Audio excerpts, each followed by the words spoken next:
Chapter 8:15. Dean had just finished talking to Noise when a strange voice came out from the black vortex on the screen. The timbre was strange, but Dean could understand the language of the giant wall. "Are you a resident of the giant wall?" It was a question. Dean was stunned on the spot. His eyes widened as he looked at the black vortex on the screen. Was it not a message, but a communicator? But if it was a communication device, then where would it lead to? Dean's body stiffened for a few seconds. He saw that there was no sound coming out from the black vortex. He was nervous as he asked, "Who are you?" The black vortex was still rotating. It seemed that it could swallow Dean's eyes. The black vortex flashed and returned to the previous blue wavy picture. Dean was startled as he looked at the huge metal plate in his hand. Was it really a communicator? Who was the one who received the message? Why did the communication suddenly cut off? Dean noticed that the strange voice was using the language of the metal ball. Then it changed to the giant wall language, which he could understand. The reason why it changed to their language was likely because it heard the conversation between Dean and Noise. If it was really a communicator, then the person who contacted him was most likely a member of the war god's family. Dean's heart was pounding. There was a 90% chance that it was a communicator. In other words, he had contacted the legendary race and had a conversation with them. However, he didn't know why the other party suddenly cut off the communication. Could it be that the signal was bad? Dean couldn't help but think maliciously, but he knew that the other party had cut off the communication due to other reasons. He couldn't think of anything and didn't intend to guess. In any case, the short communication had given him a big surprise. The metal plate in his hand could be used to contact the war god's family. He was looking forward to the next contact, although he didn't know how to take the initiative to contact the other party. The previous communication seemed to have been accidentally opened by itself. Dean decided to go back and study it. He hoped that it wouldn't be damaged. "Master, the phonograph you wanted." Noise held the phonograph and carefully ran towards Dean. Dean waved his hand. "Send it back." Noise was stunned. Dean put away the metal plate and came to the front of the metal ball again. He tiptoed to climb on top of the metal ball and looked inside, looking for other separate objects. However, after looking around, there was no other single object. He resisted the nausea and used his sharp limbs to pick up her twisted and messy lower body. He felt a scalp-tingling stench floating out, almost making him sick. He looked into her body, but still couldn't find anything useful. Instead, his own blade-like body was sticky and smelly. He felt that even if he washed it with soap, he might not be able to wash it off, even though he didn't have any soap. The first godworm was born from her corpse. But looking at how fresh her body is, how could it have decayed into maggots? Dean was curious. Sylvia's body seemed to have a strange ability to resist the cold. The mucus on her lower body wasn't frozen by the cold. It was a bit infuriating for scientists. Dean's eyes swept around and soon found that there seemed to be a broken mark on her twisted lower body. He used his sharp limbs to pick it up. He saw that a section of her python-like tentacle was cut off. The cut was neat. It seemed that it was cut by a very sharp object. Could it be that someone used her body for an experiment? So, the first divine worm was cultivated from that cut-off part? Dean guessed that only the Monster Research Institute had the ability, courage, and interest to do these things. However, how could the Wall Lord allow the Monster Research Institute to study the god's corpse? One must know that Sylvia was not only a god's corpse, but also the faith of all the survivors inside the giant wall. How could the Wall Lord agree to destroy the faith? Or was there a special reason at that time? He felt that there were still many secrets that he did not know. He pondered for a while and suddenly remembered that there were top-secret files in the palace, which recorded the most confidential things. He had been busy studying the experimental materials sent by the Institute of Magical Creatures and did not have time to read them.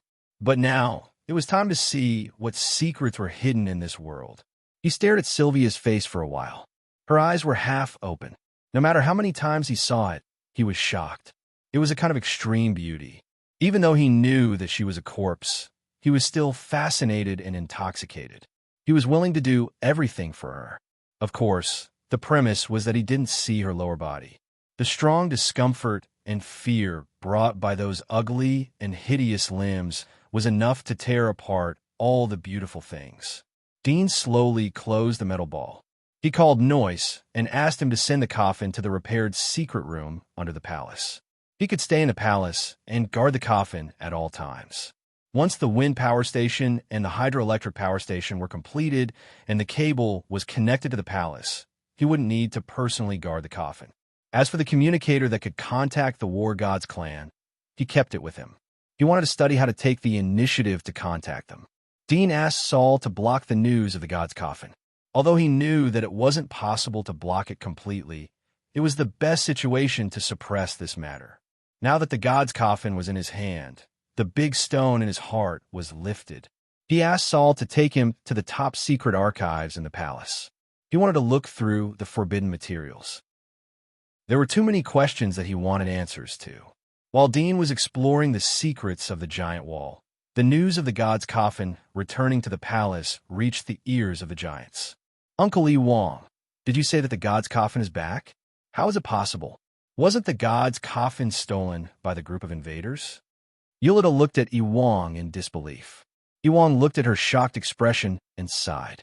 Looking at her shocked expression, King Yi sighed and smiled bitterly. When he first heard the news, he was just as shocked. However, he believed in the loyalty of his trusted subordinates and knew that the news could not be wrong. It was the youth's fault for being too terrifying. He said, "There were many witnesses who saw the divine coffin return. It can't be fake. The group of intruders was most likely killed by this person." What? Yulita's eyes widened. She doubted that there was a problem with her ears. He killed those invaders? How is this possible? The leader of the invaders is a ruler, and this kid is just an inner baron level. Even if he cooperates with Aisha, he can't be compared with a ruler.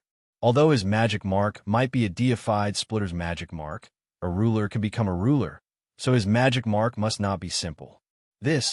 She couldn't accept such a blow. She didn't even feel happy about getting the god's coffin back. Wong sighed.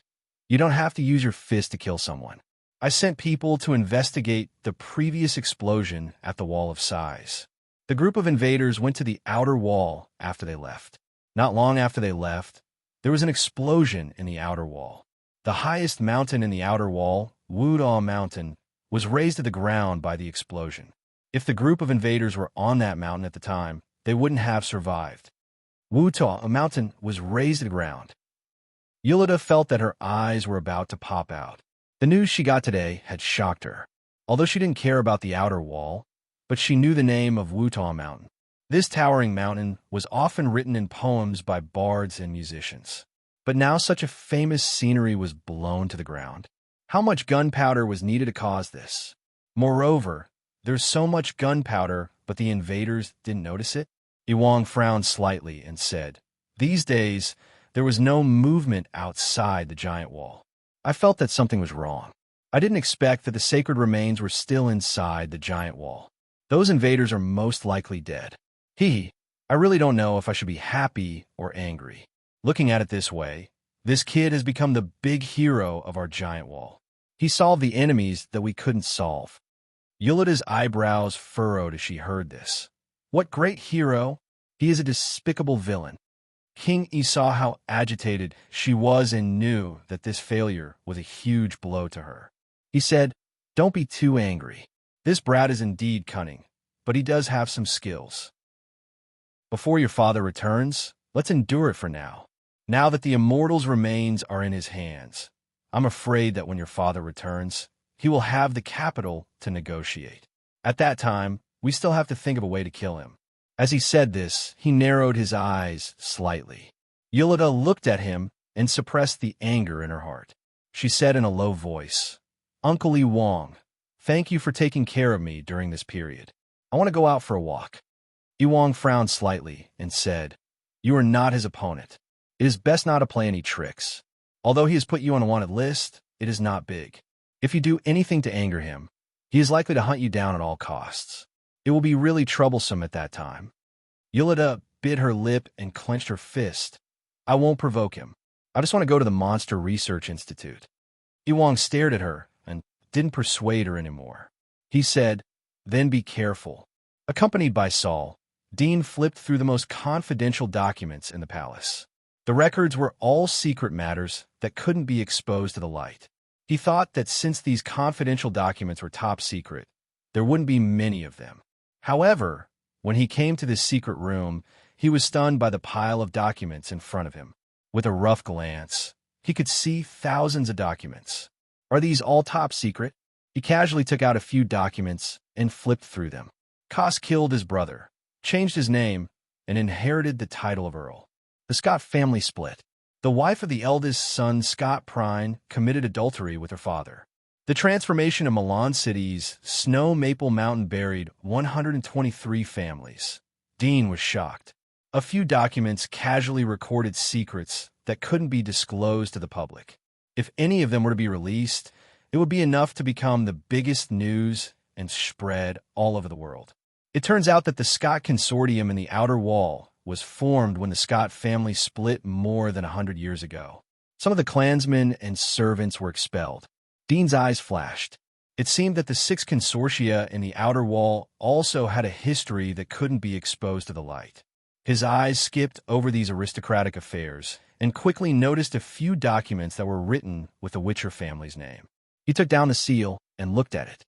The 3rd patriarch of the Dragon Clan was killed by the Wing Clan. The Dragon Clan didn't know about it. The 1st patriarch of the Rock Clan left the Giant Wall to find a way out.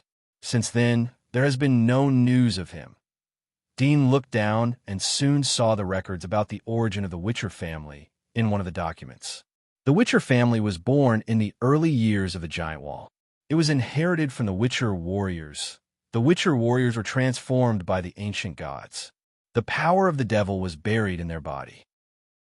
It could be stimulated to become a half-human, half-demon monster. Dean was like a traveler who walked in the desert and finally saw an oasis. He couldn't help but fall into it. He crazily flipped over and looked at the top secret files.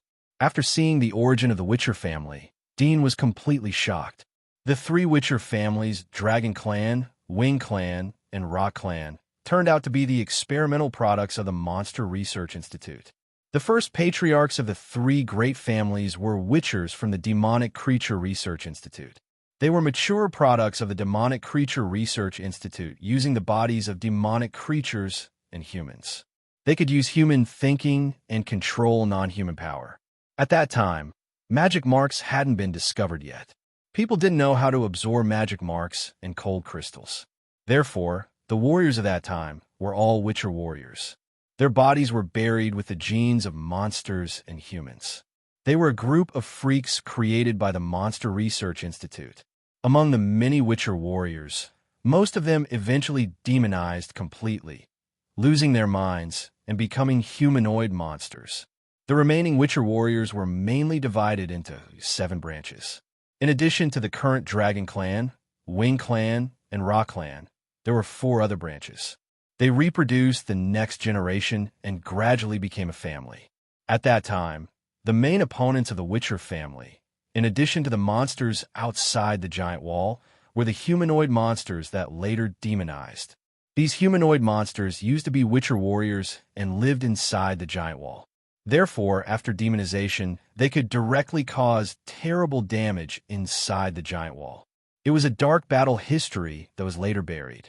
As a result, the people living in the present day did not know that there had once been a humanoid monster in history. Chapter 816. The Witcher family turned out to be the first generation of Witchers created by the Monster Research Institute. Dean was surprised, but after thinking about it, it seemed reasonable. The Witcher family had a lofty status. They gathered the strongest pioneers within the Giant Wall.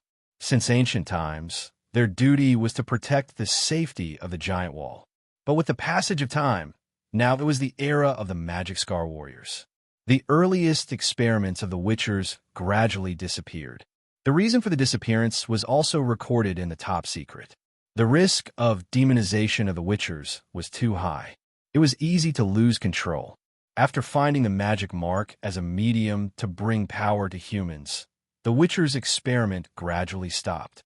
The 3 major Witchers have long become the magic mark warriors.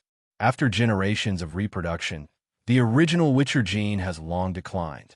Occasionally, Talented people will awaken the Witcher gene, which is the so-called bloodline power. Rather than saying that these people are talented, it is better to say that they have a deep demonic nature. Dean looked at the description of the top secret information. When the bloodline power is fully awakened, they will get the complete power of the Witchers. They will eventually awaken and become a humanoid monster. This is a destructive experiment. The end of the evolution is destruction. You can only get a short amount of power to squander. Dean knew about the seventh awakening of the bloodline. After the seventh awakening, one would have the power comparable to the Abyss Walker. But he didn't expect that the end of getting such power would be destruction. No wonder the Monster Research Institute didn't carry out the experiment anymore. However, the Monster Research Institute later created the Bugman monsters. It seemed that it was a reform of the Witcher's experiment. They used the human body and the monster body for the experiment. But the results of the experiment were different. It seems that although the Witcher's experiment is harmful and difficult to control, but the power it brings is huge. The Monster Research Institute didn't want to give up the experiment so easily. They tried to pick out the shining points and optimize it. But it seems that they didn't succeed. The Witchers have now become the Magic Mark Warriors. They mainly use the Magic Mark power and the Bloodline power as a supplement. No wonder in the history of the Witchers, there are few strong people who awakened the seventh awakening. It is estimated that in the early period, there were many strong people who awakened the seventh awakening. But they brought disaster and sealed that part of the history. The awakening is not necessarily a good thing. The Witchers should know this. It is very likely that they will stop the excessive awakening. Dean speculated in his heart. At the same time, he thought of another thing. From the earliest reform of the Witcher to the current Magic Scar Warriors, the survival of the fittest had been eliminated. So in the future, would there be a new power evolution mode that would eliminate the current Magic Scar Warriors? From his point of view, the Magic Scar Warrior was equally unreasonable, dangerous, and disgusting. After all, implanting a twisted and filthy parasitic soul worm into one's body was something that people were very resistant to. Moreover, Dean had been influenced by the culture since he was a child to strive for self-improvement instead of relying on external forces. Therefore, in his mind, any power obtained with external forces may not last long and will have defects. However, now that the Magic Scar Warriors were in power, and he was also a Magic Scar Warrior, maybe there was a better way to obtain power, but he didn't know, and he wasn't sure if he could find it. The Monster Research Institute is arranged in the giant wall by the Kingdom of God, and they listen to the orders of the Kingdom of God. The Witchers are the products of the Kingdom of God, and they're the demon hunters made by the Kingdom of God. Today's Magic Scar Warriors are also the same. Perhaps in the Kingdom of God, they're more eager for a more optimized and better way to obtain power. I really want to see the scenery of the Kingdom of God. For the first time, Dean had a trace of yearning and curiosity towards the Kingdom of God. Would the biological research be extremely developed there? If he went there, would he find a method of rescuing the undead? He felt that he should try his best to go to the Kingdom of God in the future. At least, it was also a hope. However, there were many masters there, and he didn't want to live a life of being manipulated by others. Before he had enough accumulation and understanding, he didn't dare to go there. Moreover, the road to the Kingdom of God was extremely dangerous.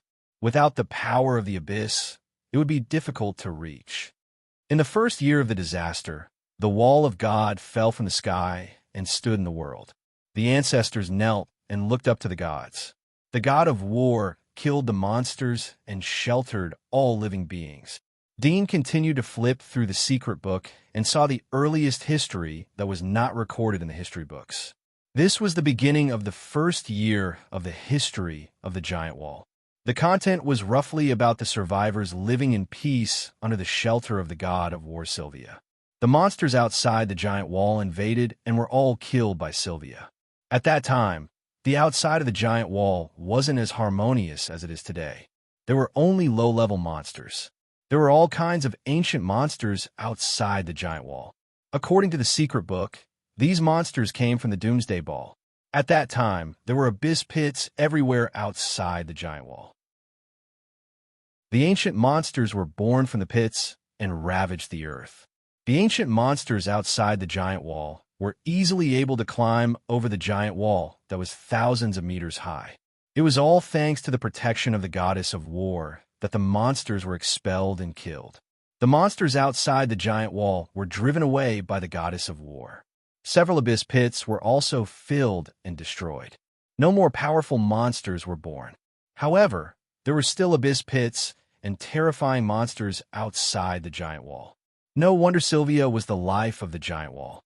No wonder she was respected and loved by the people inside the giant wall. Dean's mind couldn't help but think of Sylvia's body. She was such a woman, but she defended the entire life inside the giant wall. However, he was more curious about the abyss pit.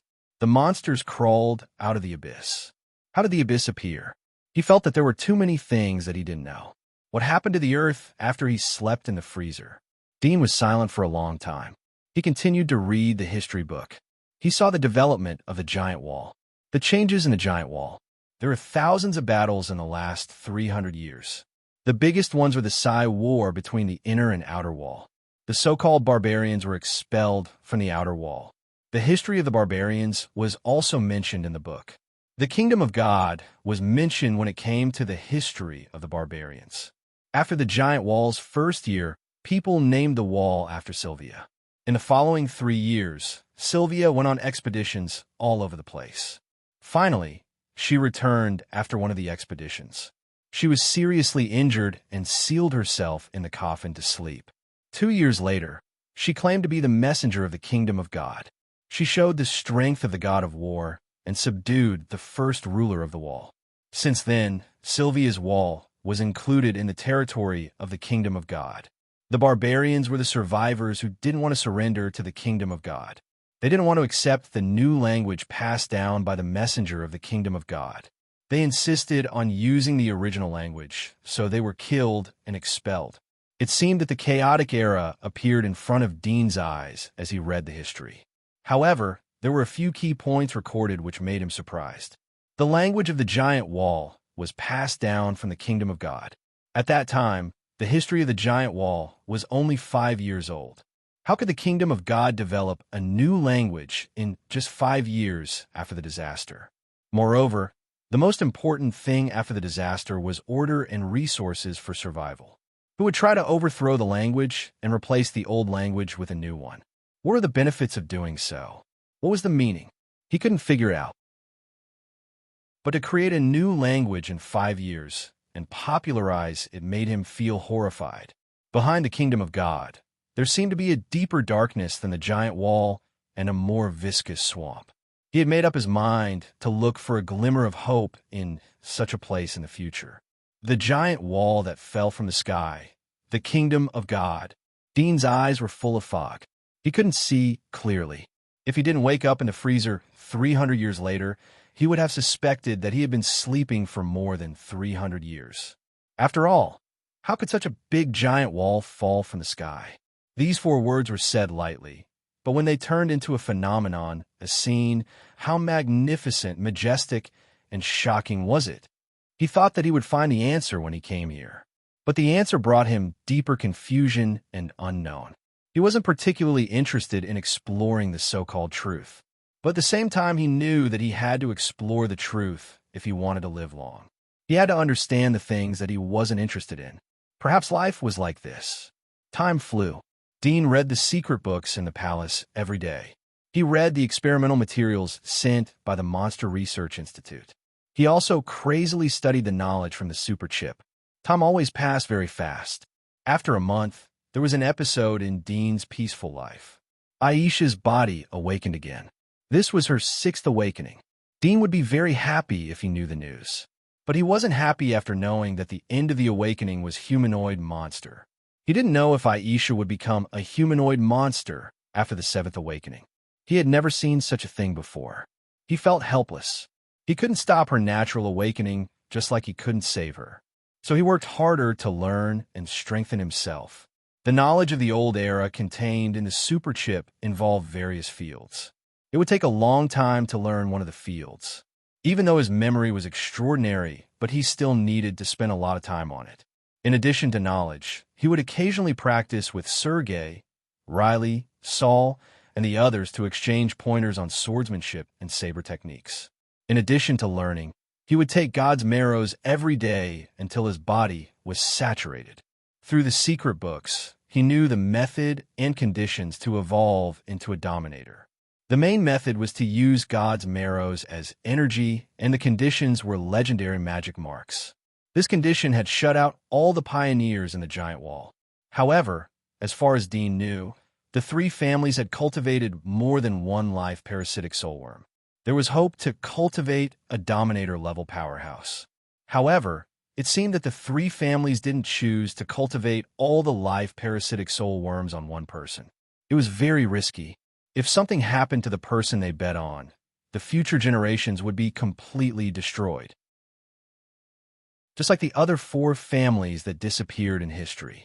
With the four families as a warning, the three great families didn't dare to make such a bet.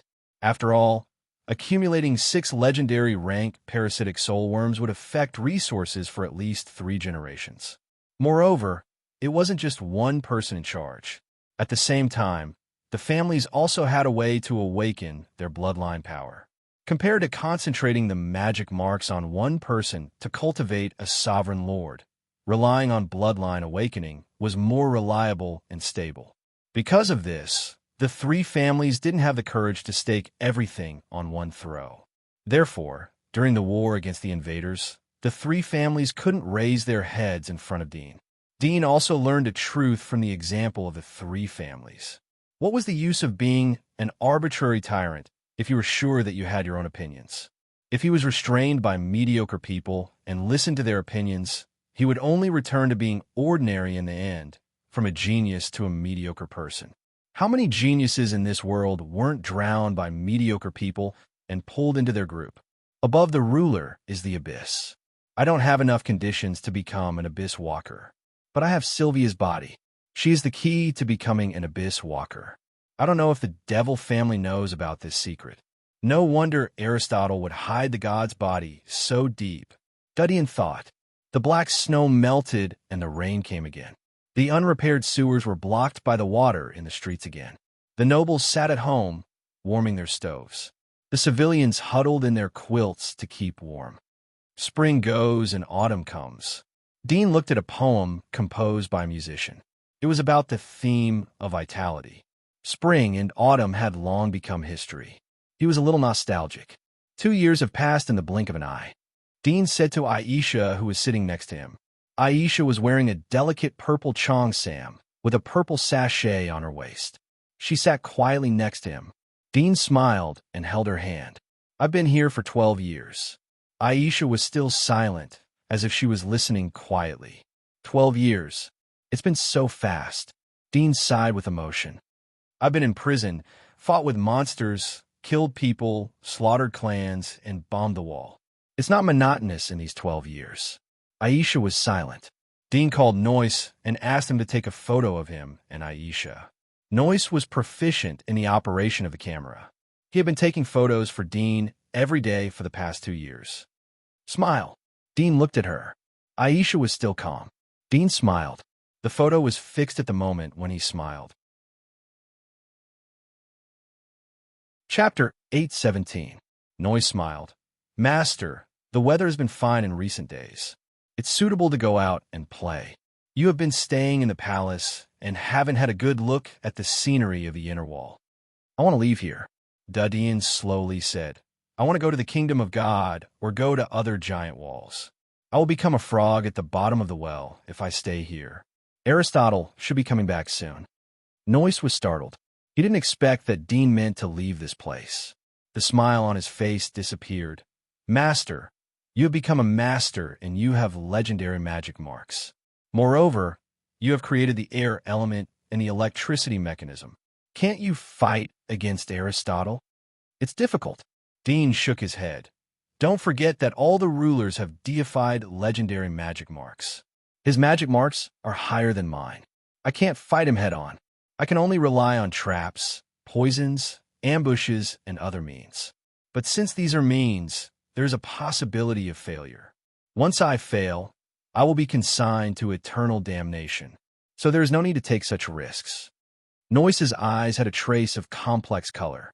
Dudian knew what was in Noyce's mind. Don't be sad. I'm leaving to find a way to enter the abyss. It would be best if I can go above the abyss. Master, didn't you say that the key to enter the abyss is in the body of the god's corpse? Why are you still looking for it? Noyce asked. Dudian sighed. The god's corpse is the key. Unfortunately, I don't have the door to the abyss. My legendary magic marks are rare, but the conditions are too poor. It's difficult to enter the abyss even if I have the god's corpse. The only way is to go to the kingdom of God to find better resources. Noyce smiled bitterly. Young master, I don't know how many years it will be before we meet again. It depends on the depth of our fate. Dudian said. What is fate? Noyce asked. He was knowledgeable, but he didn't know the concept of fate. It can be understood as karma. I see. Are you ready for what I asked you to do? Dudian asked. Is it about the coffin? Noyce lowered his head. It's done. We invited the best craftsman in the wall to make it according to the appearance of Sylvia's coffin. It's exactly the same. Even the external materials are almost similar. Take me to see it. Noyce took Dean to the secret passage under the palace. They went down hundreds of meters and came to an extremely spacious chamber. There was a huge metal ball inside the chamber. Dean's eyes lit up as he looked around the metal ball. His heart was full of admiration. The appearance was indeed the same as Sylvia's metal ball. The only flaw was probably the internal structure. He could barely see through the material of the metal ball. Although his penetrating vision was at the Dominator level, it was still difficult to penetrate through the dark red layer. But Aristotle's magic mark is ranked second among the 8 legendary monsters. The Executioner is known for its brutal attacks. It shouldn't have the ability to see through things. Dean thought in his heart. The Executioner was second only to the legendary magic mark Dreambreeder, which was ranked first. It was several times stronger than legendary magic marks, such as Batmaker and Shadowhunter. The difference in ability was like heaven and earth. The Executioner and the Splitter were both good at attacking. The difference was that the Executioner was far more tyrannical in defense than the Splitter. Moreover, it was good at using poison. If the Executioner and the Splitter were at the same level, then the Executioner could easily tear the Splitter to shreds. The Splitter's sharp blade could only leave a small scar on the Executioner. If the Demonic Dragon Warrior was a powerful monster with both offensive and defensive capabilities, then the Executioner was even stronger than the Demonic Dragon Warrior in terms of both offensive and defensive capabilities. Moreover, the Executioner also had a special poison. Once other monsters were infected with this poison, it would be like being hanged and could only wait for death. There was basically no cure for this poison. The reason why there was no Executioner among the top 3 poisonous monsters was that although the poison was strong, it was slow. It didn't take effect immediately, but it would take a long time. During this time, the poison would worsen day by day and corrode the body. Send a team of confidants to bury the coffin. I have chosen the location. Dudian looked at the metal ball. Bury it in King's City. Noyce was surprised. So close. The closer it is, the less likely to be detected. Noyce was puzzled. But won't the fake coffin lose its effect if it isn't detected? The less it is, the more credible it is. Dudian slowly said, Execute all the people who are directly related to this matter after the burial. As for those who are indirectly related to the coffin, ignore them as long as they aren't involved. Give him a clue and let him find it. Noyce looked at Dudian. Master, what could be put in the fake coffin to hurt Aristotle? It's a pity that there was only one poison arrow frog that seriously injured the ruler of the invaders. Otherwise, he would have suffered a big loss. It's not a big deal to suffer a loss, but to kill him. Dudian narrowed his eyes. I've been preparing for this day for 2 years. As long as he falls into the trap and opens the coffin, he will lose a layer of skin even if he doesn't die. Noyce was startled. He was curious. What kind of terrifying mechanism could make an abyss walker lose a layer of skin? Master, where's the real god's corpse? Noyce asked. Dudian replied. I'll deal with the real god's corpse myself. Don't worry. Noyce didn't ask again as he saw that Dudian didn't say anything. Dudian asked Noyce to call Sergei, Gwyneth, Aurora, Artemis, and Gabriel. 2 years had passed. Gabriel was 10 years old, and Artemis was 7 years old. But they were much more mature than children of the same age. Speaking of Artemis, the biggest reason why Dudian kept them by his side was because of her green hair. It was the first time he saw such a color in the giant wall. Dudian was curious about Artemis's identity. He had read all the secret books in the past 2 years, but he didn't see anything about green hair. He guessed that it was different from what he had imagined. Her green hair should be a genetic change. She didn't come from a family with a strong background or a special bloodline. Although he knew this, but after all he had brought them back, he did not give up. He still kept them by his side to cultivate. Although they were still young, but he himself was also young. This meant that he still had a long time in the future.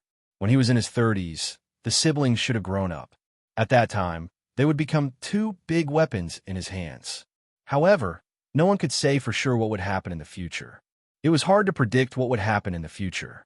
Perhaps in the process of the siblings growing up, they might meet with an accident and die prematurely. In any case, Dudian had planted a seed. It would be best if it could germinate and bloom. "Master, are you leaving?" Macon, who was wearing a silver armor, asked anxiously as he got the news. Zack was next to him. He had grown into a handsome young man.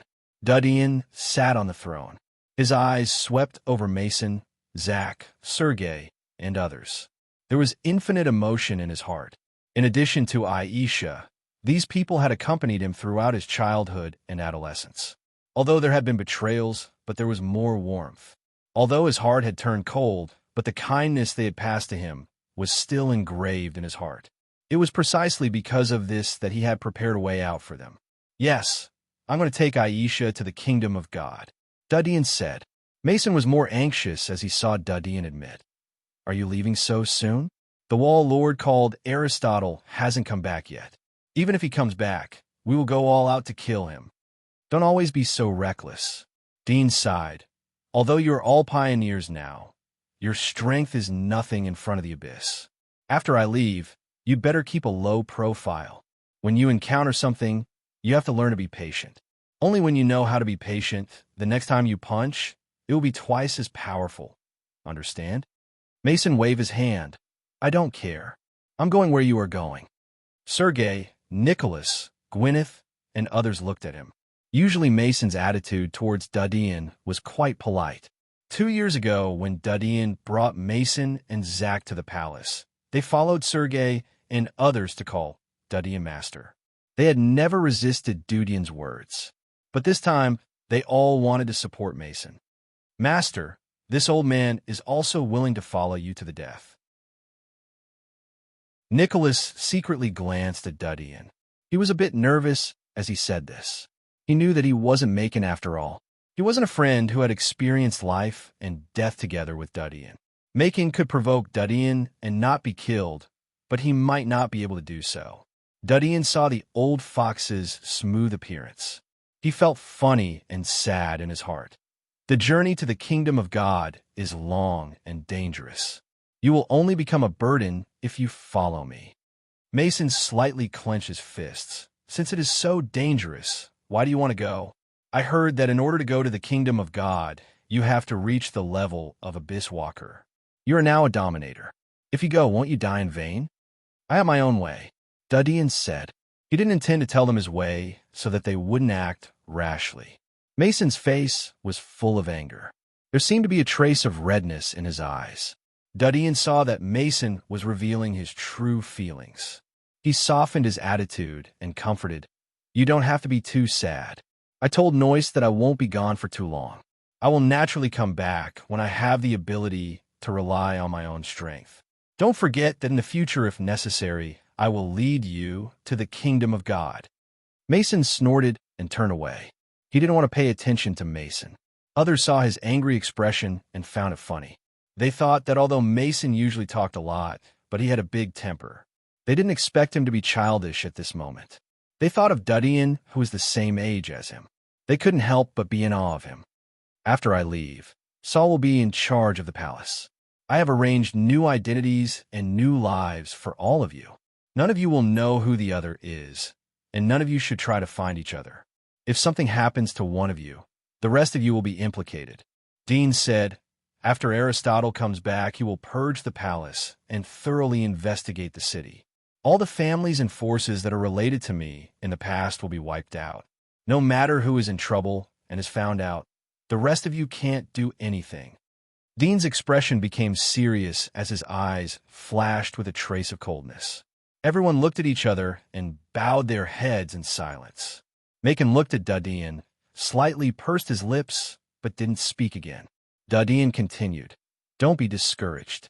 I have prepared a lot of God's marrow for each of you. It is enough for you to grow to the peak of the inner wilderness. The way to become a dominator is to use the legendary magic mark. I can't continue to look for it for you. You have to rely on yourself in the future. I hope that I will see you again when I come back." Everyone looked at Dadian with eyes full of reluctance. Mason clenched his fists and gritted his teeth. His eyes were moist. Zack sighed in his heart. He patted Mason's shoulder, but didn't speak. Noyce knew that Dadian was going to leave. He had slowly accepted the result in his heart. There wasn't much emotional fluctuation. Gwyneth looked at the youth on the throne. She had a complex expression on her face. The memories of the past years flashed in her mind. From a youth who took her out of the prison to the cold-blooded youth who made her dissatisfied and rejected him. Now the youth who was going to say goodbye to her. She felt a strong reluctance. She lowered her head and clenched her fingers to resist the urge to persuade him. She knew that she couldn't persuade him. She couldn't persuade him to stay because she couldn't persuade him to kill. Nicotine, you don't have to worry about the medicine field anymore. I will give you a new identity as a butler. It is your favorite job. Dadian said to Nicotine. Nicholas bitterly smiled. Young master, Dadian looked at Gwyneth. You said that your dream is to be a traveler. I will give you a new identity as a traveler. You can go to different places to see flowers and plants. Stay away from the so-called trial of truth. Gwyneth bit her lips. Noyce, you have worked hard all these years. I would have died without you. Dadian said to Noyce. Chapter 8:18. Compared to the number of times you've saved me, this is nothing. It's not your fault either. I was the one who drank too much. Dadian whispered. Although we haven't known each other for a long time, but you have been with me for the longest time. I will give you a new identity as a bartender. You should be good at it. But remember not to mix liquor so as not to reveal your whereabouts. It seems that Master wants me to live a leisurely life. Noyce immediately guessed Dadian's thoughts. I'll prepare the most delicious wine for you when you come back. I'm looking forward to it. Dadian looked at Sergei. You like beauties and have been imprisoned for lechery. I will give you a new identity as a guard of the Moulin Rouge. You will see a lot of beauties every day. Sergei's face reddened as he scratched his head. Young master, don't mention the past. Others smiled. Dadian looked at Artemis and Gabriel. Take care of your sister after I leave. Gabriel felt the sad atmosphere in the hall. Her small face became particularly serious when she heard Dean's words. She nodded. I will. You will be adopted by a good family. They have no children. You have to be filial to them and follow the school they choose for you. But remember to practice well in private. When I come back, I hope to see both of your fighting skills. Don't lose to anyone here. Do you understand? Dean stared at them and said. Gabriel was nervous but excited at the same time. He didn't expect Dadian to have such high hopes for them. I will work hard. Sergei grinned. I'm afraid it won't be easy to surpass us. I won't relax. Me too. Noyce smiled. There was a bit of arrogance in his eyes. Dadian knew that they were talking to him. They didn't really want to compete with Gabriel and Artemis. He also knew the meaning behind those words. They would wait for his return. Return, he slightly clenched his fingers. A few days later, outside the palace, everyone was sending off Dean. Dean was holding Aisha's hand. He was carrying a hunter's backpack, which was nearly 2 meters high. It was filled with high-calorie dry food and high-purity clean water. In addition, there were 2 sets of clothes, one for him and one for Aisha. There were also some field first aid medicines. The one that occupied the most space was the key to cross the abyss, the severed limb of the goddess. The reason why he dared to cross the abyss and search for the kingdom of God was because of Sylvia's corpse. Her corpse was guarding the giant wall, preventing the powerful monsters outside the giant wall from approaching. This was the effect of exorcism. But at the same time, she also had the ability to attract monsters. To put it simply, the magical beasts that feared her remains and didn't dare to approach her were at a level that even the abyssal walkers would have a hard time dealing with. Meanwhile, the high-level to low-level magical beasts below, these top-level magical beasts, would flock to her scent like a flock of ducks. This characteristic made it so that when the invaders stole her body, they didn't dare to use her body to open a path through the abyss. After all, the number of Dominator-level magical beasts in the abyss was frightening. Taking Sylvia's corpse with him was tantamount to lighting a lamp in the dark. Those powerful magical beasts would die before they could get close to her. The reason why Dean brought the severed limb of the goddess wasn't to exorcise the magical beasts, but to use the parasitic worms that were born from the severed limb. The parasitic worm powder came from the bone powder of the parasitic worms that were born from the god's corpse. Many high-level magical beasts were afraid of it and didn't dare to approach it. Dean had brought a lot of such worm powder with him, but just in case, he used the severed limb of the goddess as a backup. In addition to making a lot of worm powder, he could also get the parasitic worms. The effect of the parasitic worms was far stronger than the worm powder. "I'm leaving." Dean looked back at Sergei, Macon, and other familiar faces. There was a trace of nostalgia in his eyes. But the next moment, he didn't look back as he picked up Aisha and flew away. "Young master, young master." Voices came from behind and gradually got farther and farther away. Dean flew thousands of meters high and looked back. He saw that the palace was getting smaller and smaller in his line of sight. Sergei and other people's faces were still clearly visible. He retracted his eyes and rushed forward. In the blink of an eye, he flew out of the king's city. It didn't take long for him to fly out of the giant wall. Looking at the desolate wilderness outside the giant wall, Dean's mood gradually calmed down. His eyes were cold as he swept towards the north and flew straight away. Although there wasn't any record of the route to the kingdom of God in the palace, but the second wall lord's notes mentioned that he was assigned by the kingdom of God to look for a strange thing in the south. Since the kingdom of God sent the wall lord to the south, then the kingdom of God should be in the north. Other aristocratic novels also recorded that there were gods in the north. There shouldn't be a mistake if I go all the way to the north. Dean thought. He could only move forward in a straight line. The north was the most likely direction. Even if the kingdom of God wasn't in the north, he believed that he would meet other giant walls. Moreover, the earth was round, so he could always go all the way back to the origin. After flying for half a day, Dean's speed slowly slowed down.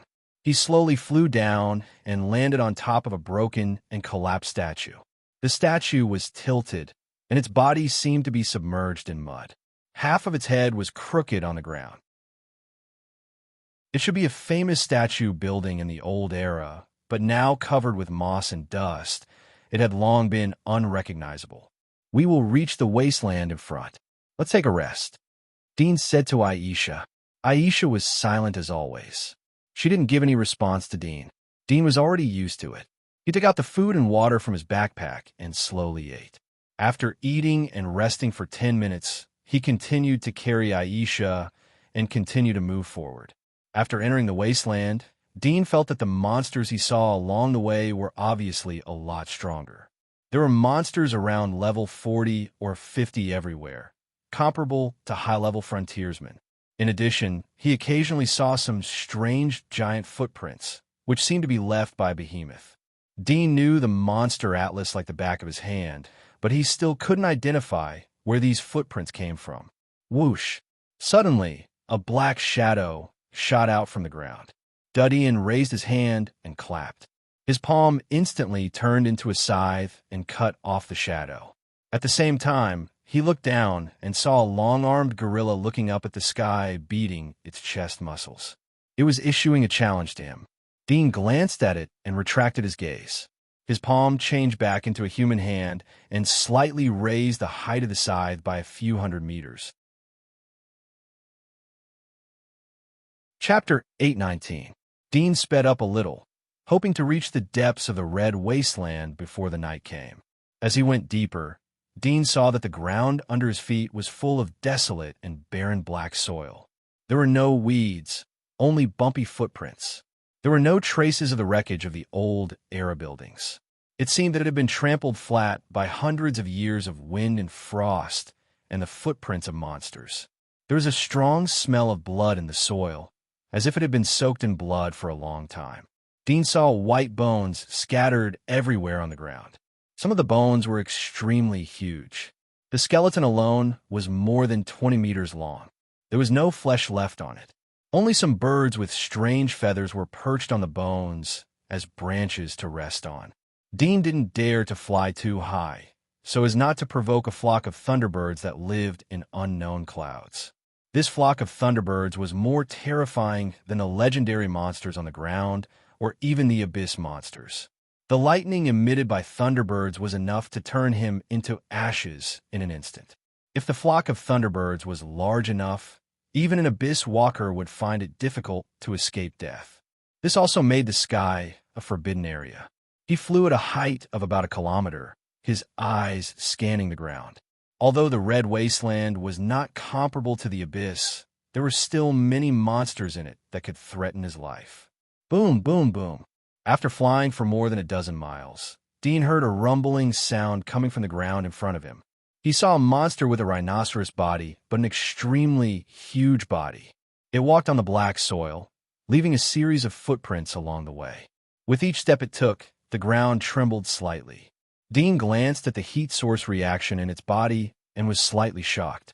This seemingly cumbersome monster had an unusually high heat source density. It was estimated that its hunting level should be more than 100, comparable to the masters of the inner wasteland. Dean flew straight over its head, but his eyes were always on it to prevent it from throwing stones from the ground.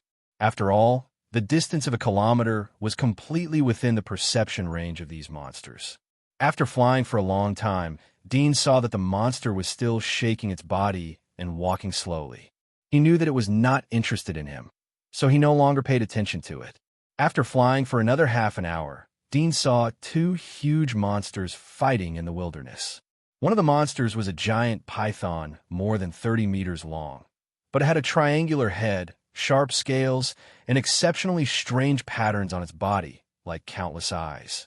The one fighting with it was a crawling monster, like a lizard and a crocodile, about 10 meters long, and the tip of its tail was like a meteor hammer full of thorns, which was extremely destructive. The heat source in these 2 monsters was extremely amazing. Dean recognized their identity. It was recorded in the Monster Atlas that they were comparable to the peak pioneers of the Outer Wasteland. The 2 monsters were evenly matched, fighting inextricably. Dean hurriedly flew over without stopping. He still watched the battle from the corner of his eyes for a while. When he was about to fly out of his field of vision, he suddenly found that not far from the 2 monsters, there was a giant centipede-like monster slowly crawling over. The carapace on its back was dark, and it was inconspicuous as it crawled on the black soil. He seemed to be able to foresee what was going to happen next. There were some feelings in his heart. This kind of thing happened every day in the world outside the giant wall. It had long been the norm. If the whole world was like this, did it mean that this world was like this? The sun was setting, and a glimmer of dusk shone through the clouds. Dean was basking in the warm yellow sunlight, flying over a high mountain. He saw the black soil stretching for thousands of meters in front of him, but further away, the sky seemed to be completely dark. There was a huge forest on the ground, crisscrossing left and right, and he could not see the end. This is the Forest of Despair recorded on the map. Dean saw this scene and slowly slowed down. He knew that he had come to the edge of the depths of the Red Wasteland, and further ahead was the Abyss area. And this Forest of Despair was located in the Abyss. The ancestors of the residents inside the giant wall divided the Forest of Despair into the Abyss area because all the residents who explored the Forest of Despair never came back. Therefore, this became the barrier in the depths of the wasteland guarded by the Wing family. No one dared to cross this place and go to the seemingly dark and lightless forest. At the end of the Red Wasteland, where the dragon family and the rock family suppressed, there was also a dangerous place similar to the Forest of Despair, which blocked people's exploration. Death divided the wasteland and the abyss into a distinct ravine. Dean looked around and gently sniffed. Soon he smelled the smell of the holy worm powder, which was stronger than the smell at the border of the hunter area and the wasteland. He knew that the Wing family who guarded this place would come here every half a month to draw the border with the holy worm powder. If it was rainy season, the frequency would increase. This was the border, the safest area in the Red Wasteland. Dean slowly landed on the hillside. This hillside was full of lush weeds and strange plants, but there were no monsters living here. Only some mindless walking dead wandered nearby. However, most of these walking dead had mutated many times. Some walking dead were slender, 4 or 5 meters tall, and the bones of their arms were bent and mutated into strange crescent blades. Some walking dead were bloated, and the flesh of their whole body was like tumors, which made people's scalp tingle. Seeing these walking dead wandering foolishly, Dean felt a little sad in his heart, but he quickly shook off the thoughts in his mind and told himself that Aisha was different from them. He glanced at Aisha beside him. She was still so beautiful, quiet like a virgin. Her purple cheongsam fluttered, with a kind of classical oriental beauty. He looked at those walking dead again, and his heart soon felt comfortable, because the difference between the two was really different. He used the dragon blood technique to control the heartbeat and reduce the heat source in his body to the minimum. Then he found a relatively clean rock, pulled out a lot of weeds, and spread them on it. Then he sat down with Aisha. He took out the Walking Dead powder from his backpack and sprinkled it around. These Walking Dead powder were made of the most advanced Walking Dead bone powder, including the head of the King of Corpses that bit Aisha and the body of the King of Corpses that the dragon family carried back to the giant wall. After the arrangement, Dean sat comfortably next to Haisha, quietly watching the sunset reflecting the rainbow on the horizon. The cold wind in the wilderness blew past them. In the distance, there were scattered figures of wandering undeads. These undeads were far away and did not notice Dean. Dean looked up at the sunset, quietly watching it move down little by little. There was a bit of a good feeling in his heart. If the surrounding environment was a little better, he felt that he would be happier, just like a honeymoon trip between couples. Thinking of this, his eyes lit up. He took a small book and a pen from his backpack and recorded the scene. The time was the first day after leaving the giant wall, evening, dusk. He took out a small camera that he had specially made and took a photo with Aisha against the sunset. After doing this, he was in a better mood. After putting away the camera, he took out food and water to eat. At the same time, he fed Aisha a sealed fresh beef. Chapter 820. Could it be that there are no monsters living in the outer edge? Dudian thought in his heart. He thought of the other members of the Hunter family who had entered the Forest of Despair. Most of them had explored the forest through the heat source, but none of them had come out. Although heat tracking vision is a relatively rare perception ability, at least 1 out of 10 pioneers has it. There's no reason for the ancestors of the witch family to explore the area not to bring people with strong perception ability, especially when so many people died in this forest. So, the real dangerous thing here may not emit heat or smell. Its lurking ability is likely to be as strong as the Shadow Hunters, and its number is far more than the Shadow Hunters, and its frontal combat ability is stronger. Thinking of this, there was a trace of fear in Dean's heart. So many explorers were buried here, indicating that the hidden danger was extremely terrible. It was not something that he, a dominator, could easily venture into. However, flying high in the abyss was undoubtedly a more dangerous thing. The Wing family was especially good at flying, but they still stopped after exploring the Forest of Despair. It could be seen that they had already tried flying. The first step of crossing the abyss on foot seems to be very difficult. Dean's eyes flashed slightly. He looked up at the sky. The sun had completely set, and a crescent moon emerged from the clouds. The cold glimmer shone on the earth. The weeds on the hillside fluttered in the wind, and the air seemed to be slowly filled with a faint smell of blood. At the same time, he heard a loud roar coming from a very far place behind him. Just by listening to the intensity of the sound, he knew it was a terrible beast. The night came. It was time for the monsters to move. Dean glanced at the wandering undeads around and found that some of them were attracted by the roar, while the others were still wandering unconsciously, as if they would approach at any time. Dean was not worried. He leaned back, lying on the rock, crossed his legs, and looked at the starry sky in the night, lost in thought. As the night deepened, more and more roars of beasts came from all directions, but only the forest of despair in front of Dean was as quiet as a dead silence. There was no sound, and the moonlight seemed to be unable to penetrate the forest. Dean stared at the forest, but still couldn't see anything unusual in it. In the blink of an eye, a night had passed. Dean took a few naps in the middle, but was awakened by the roars of the beasts. There were more monsters wandering in the wilderness behind the hillside, but they did not dare to approach here. Instead, a few undeads slowly wandered over, but seemed to be aware of the smell of Aisha. When they were 200 or 300 meters away from Dean, they stopped, turned around, and continued to wander in other directions. Dean woke up at dawn. He took out the food and finished breakfast. He stood up and stretched his muscles. He looked at Aisha, who hadn't slept all night.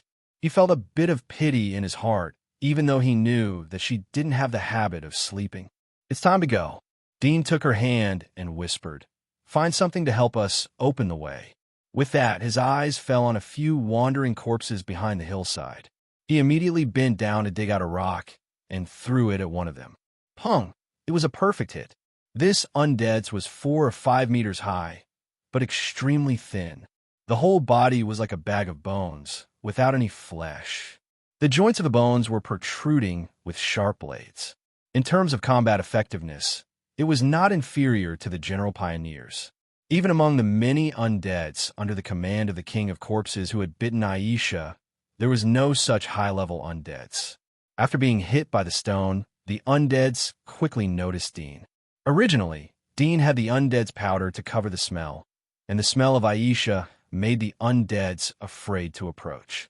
But at this moment, he took the initiative to make a move and suddenly showed the difference, so that the undeads recognized that he was not one of them. Roar! The blade undeads roared and rushed over. Its running posture was extremely strange.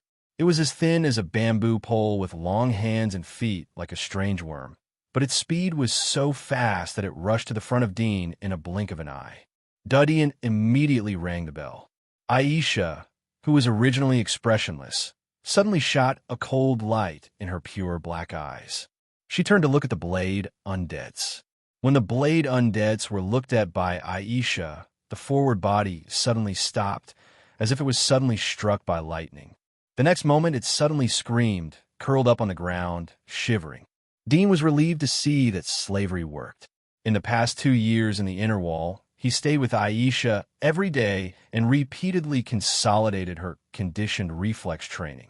Especially half a year ago, when she was awakened for the 7th time, she almost lost control.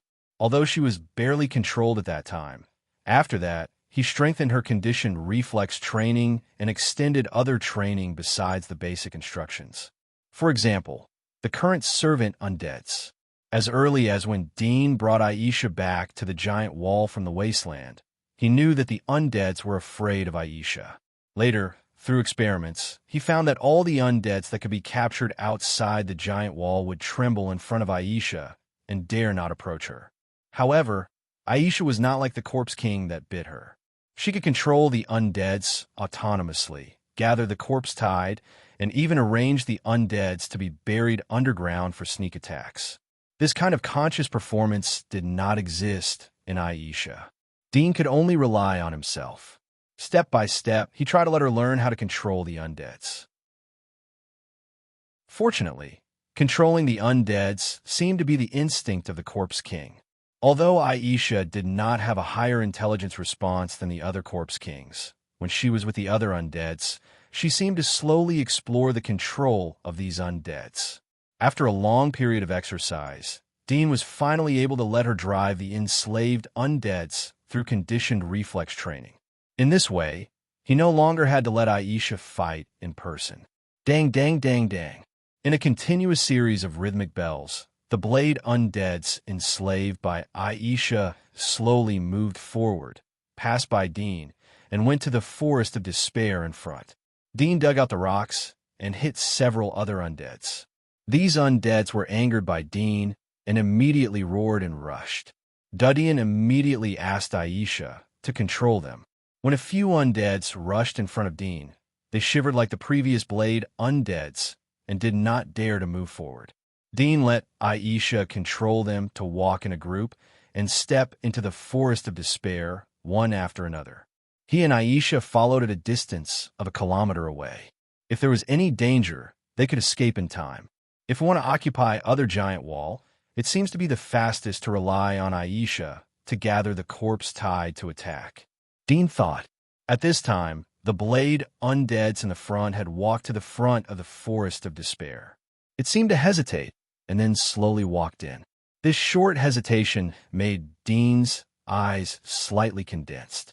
He had long known that although these undeads had no consciousness and intelligence, they still had instincts, including bloodthirst and eating and fear of the king of corpses. Their fear seemed to be only for the king of corpses. Even in the face of monsters that were dozens or even hundreds of higher than their own hunting level, they would still roar and rush over without knowing what fear was. At this time, the following several undeads also came to the front of the forest of despair. They seemed to be hesitant, but they still stepped in. Dean suddenly had a bad feeling in his heart, but he could not turn back to the giant wall. He could only move forward. Is there a king of corpses in this forest? Yes, undeads are cold-blooded creatures, and there is no heat response. Dean secretly guessed, his eyes dignified. If there was a king of corpses, it was likely to bury the corpse tide. He and Aisha came to the front of the forest together. Looking at the dark branches and weeds in the forest, there was an inexplicable feeling of fear in his heart. It seemed that a burst of death was coming, and it was hell ahead. He hesitated, but still resolutely stepped in. After entering the forest, Dean felt that the surrounding temperature seemed to have dropped, and there was a humid feeling. He followed a few undeads for more than 200 meters, and the ominous premonition in his heart was getting stronger and stronger. He stopped, and at the same time, the undeads also stopped. He looked around but saw that the surrounding trees and weeds were silent. There was no wind, as if a dying still picture. The hair on his back was inexplicably erect, and suddenly his heart moved. He immediately let Aisha control the undeads to make a movement. Roar, roar, roar. Under the control of Aisha, a few undeads roared loudly and hit the surrounding trees at the same time. In this silent sound, it seemed to be alive in an instant and became noisy. Dean watched attentively to see what kind of things they would attract. A few undeads wantonly destroyed the trees and roared. After half an hour, when Dean was a little impatient, the sudden scene made his pupils shrink. He saw that under the destroyed trees, a few dark vines with a diameter of about 2 meters suddenly shot out and quickly whipped several undeads. Among them, the blade undeads was the first to be hit. It was obviously good at attack, but not good at defense. It was slapped to the ground by the vines. When the vines lifted, Dean saw it roaring and ready to climb up, but at this moment, its body suddenly sank down and seemed to fall. Seeing this scene, Dean did not look back, pulled Aisha, and turned to run. Whoosh, whoosh. The wind whistled in his ears, and in a blink of an eye, he rushed out of the forest and came to the plain outside the forest. Turning his head, his line of sight was blocked by the trees of the forest. When he used his X-ray vision, he saw that there was only one undead left. When he saw it, this undead was slapped to the ground by a vine and quickly sank into the soil under the forest, and then was fixed by the soil. Yes, it was like being frozen and unable to move. Dean was shocked. This was too shocking. Most of these undeads were comparable to the ordinary pioneers. Although 2 of them were slightly weaker, they could not be restricted by the soil, unless the soil he saw was extraordinary. But in his X-ray vision, the soil and sand under the forest were ordinary, and there was nothing special. Fortunately, it did not go too deep, just a short distance of more than 200 meters. Dean had a trace of joy in his heart. Recalling the thick black vines, he felt a throbbing in his heart. This was just a vine, and it could slap the blade undead to the ground. How huge and terrifying was its body. When he used his X-ray vision to observe, he found that the black vines extended to the depths of the ground, but the distance was too far. His X-ray vision could only see the depth of less than 20 meters, but counting the length of the vines exposed on the surface, it added up to more than 40 meters, and this may only be a small part of the vines. Dean's eyes flickered. After thinking for a moment, he decided to test it again. This time he let Aisha enslave 2 undeads, and then controlled them to walk into the forest, while he and Aisha stood 20 or 30 meters away from the forest. He did not let the 2 undeads go too deep, only about 100 meters away, and then they wantonly destroyed. When the destruction lasted for 4 or 5 minutes, suddenly a strange scene appeared. The sand under the feet of the 2 undeads rolled up and wrapped around their bodies. Soon the 2 angry undeads were completely wrapped in the sand, and then slowly sank into the ground. Dean was dumbfounded, and his heart turned cold. Through his X-ray vision, he saw that after the 2 undeads were dragged into the ground by the sand for more than 10 meters, the sand penetrated all parts of their bodies, and they were completely silent. Then their bodies and bones slowly slid down in the sand until they fell into the depths that he could not see. This sand was actually alive? Dean looked at the vast forest in front of him, and a horrible idea came to his mind. Could it be that the whole forest was a living thing? Among the monsters he had encountered in the past, monsters with a body size of 40 or 50 meters were already quite terrible. But if the whole forest was a living thing, then it could not be measured in meters, but in kilometers. This horrible idea rolled in Dean's mind. After a long time, he slowly calmed down, thinking that he should be thinking too much. This should be some kind of mutated monster beyond his understanding. Perhaps there was a record in the kingdom of God, and it could not be measured as a normal monster. Thinking of this, he wanted to go to the kingdom of God immediately. What has the world become now? The giant wall of Sylvia is just a grain of sand on the whole earth. There are other giant walls and survivors, but how many of these giant walls are there? How big is the kingdom of God? Dean's eyes flashed, and he pondered for a long time. His thoughts slowly returned to the desperate forest in front of him. It was obviously impossible to walk on the ground, so he could only fly, but flying was too risky. He did not know if this strange forest would be afraid of using the goddess's limbs. Chapter 8:21. Let's try it first. Dean took out the worm powder from his backpack, and then attracted an undead nearby. He let Aisha enslave it, and then sprinkled the worm powder on it, letting it enter the forest of despair. The undead seemed to react to the smell of the worm powder, but under the deterrence of Aisha, it obediently walked into the forest. After entering the forest, Dean let Aisha control the undead to wreak havoc in the forest. Whoosh! As soon as a few trees were destroyed, the sand suddenly jumped up, wrapped the undead, and pulled it into the depths of the soil, where it was quickly decomposed. Worm powder really doesn't work. Seeing this result, Dean was not too disappointed. Worm powder was everywhere on the border, and the ancestors of the Wing family did not lack it. However, he still could not explore the forest, so he knew that this thing wouldn't work, but he still held a glimmer of hope to try. He took out a small box from his backpack, which contained a piece of the goddess's body. He took the sealed box and lured another undead from nearby. He opened the sealed box, took out a thumb-sized piece of meat, and put it in the hollow bone pit behind the neck of the undead, and then drove it to the forest. After this thin piece of meat came out, the air was filled with a strange, rotten smell. This smell was so strong that even the rotten and bloody smell of the undead was completely covered. Dean stared at it. Soon, he found something different. Before the undead approached the forest, The trees in the forest suddenly twisted as if they were alive. They all wriggled and shrank into the soil, all the way down to the depths of the ground where the darkness could not be seen. This scene surprised Dean a little. He did not expect that a small piece of the goddess's body would have such a magical effect. Every time the undead took a step forward, a piece of trees shrank into the sand, which looked extremely shocking. The dark forest seemed to be purified, and a large piece of trees shrank into the sand, leaving only the bare dark ground. The rest of the trees in the distance were twisting uneasily, as if hesitating to escape into the sand. But as the undead approached, more and more trees shrank into the ground. Dean was shocked not only by the effect of the goddess corpse, but also by the forest. All the trees that he had seen before were able to move. Was this still a plant? Or was this a group of monsters disguised as plants? Or could it be that it wasn't a group, but just one?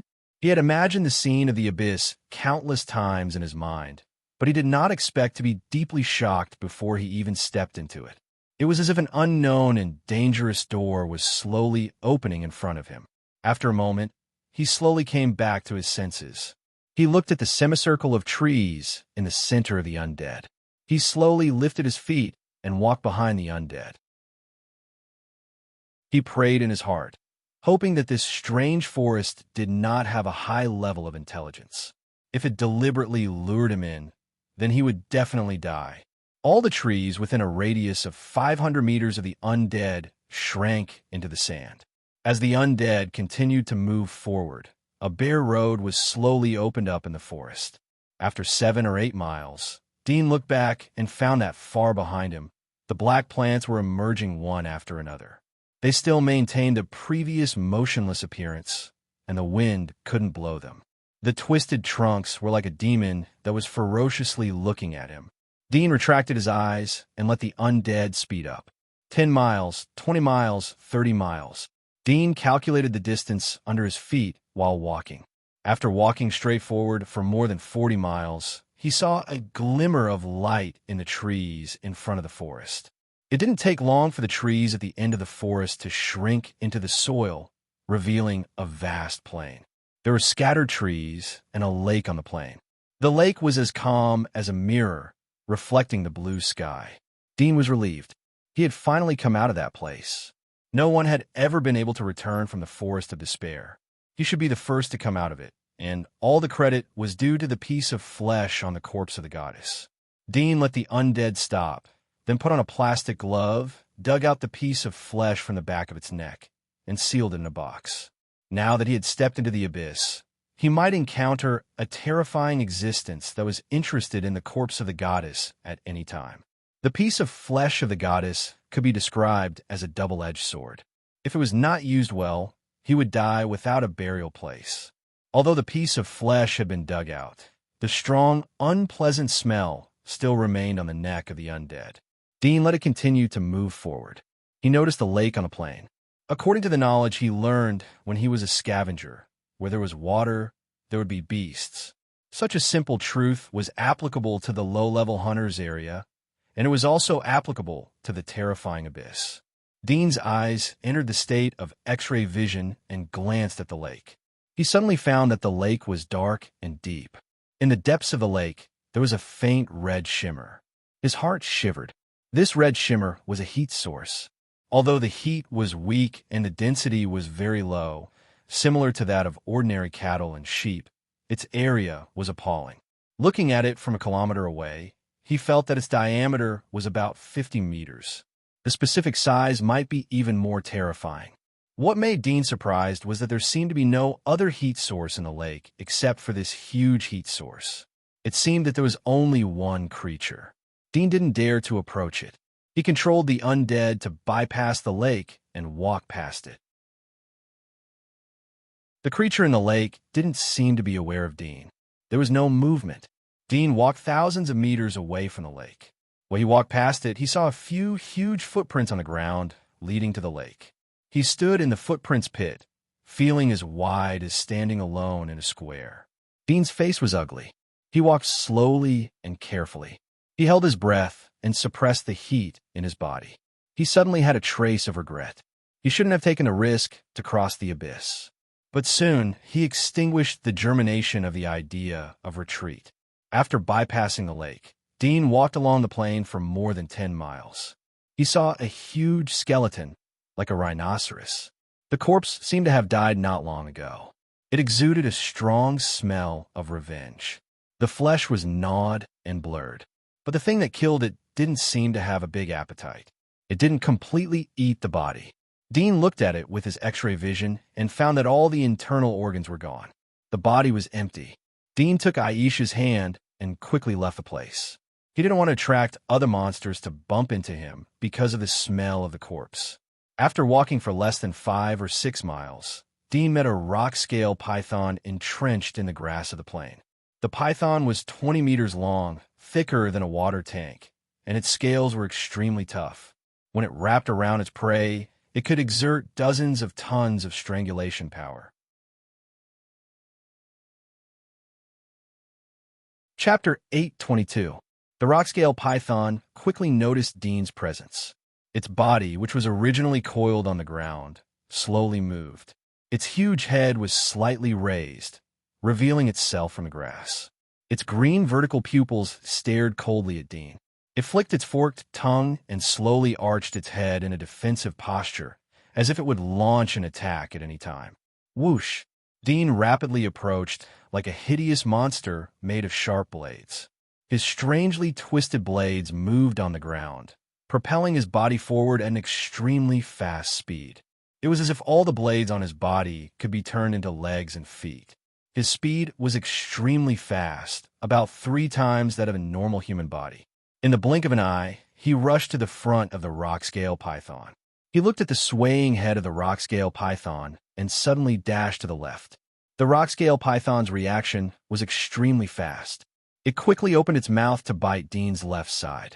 But after Dean stepped out, his body instantly twisted, and all his blade-like limbs scratched the ground, abruptly stopping his direction, and evaded to the side, dodging the bloody mouth of the rock-scale python. At the same time, when the snake's mouth brushed past him, the sharp blades on Dean's arms instantly pierced out, cutting the edge of the snake's mouth. Puff! The dark red scales that seemed to be soaked in blood were suddenly cut open, and blood flowed out. Seeing that he could break its scales, Dean's heart calmed down.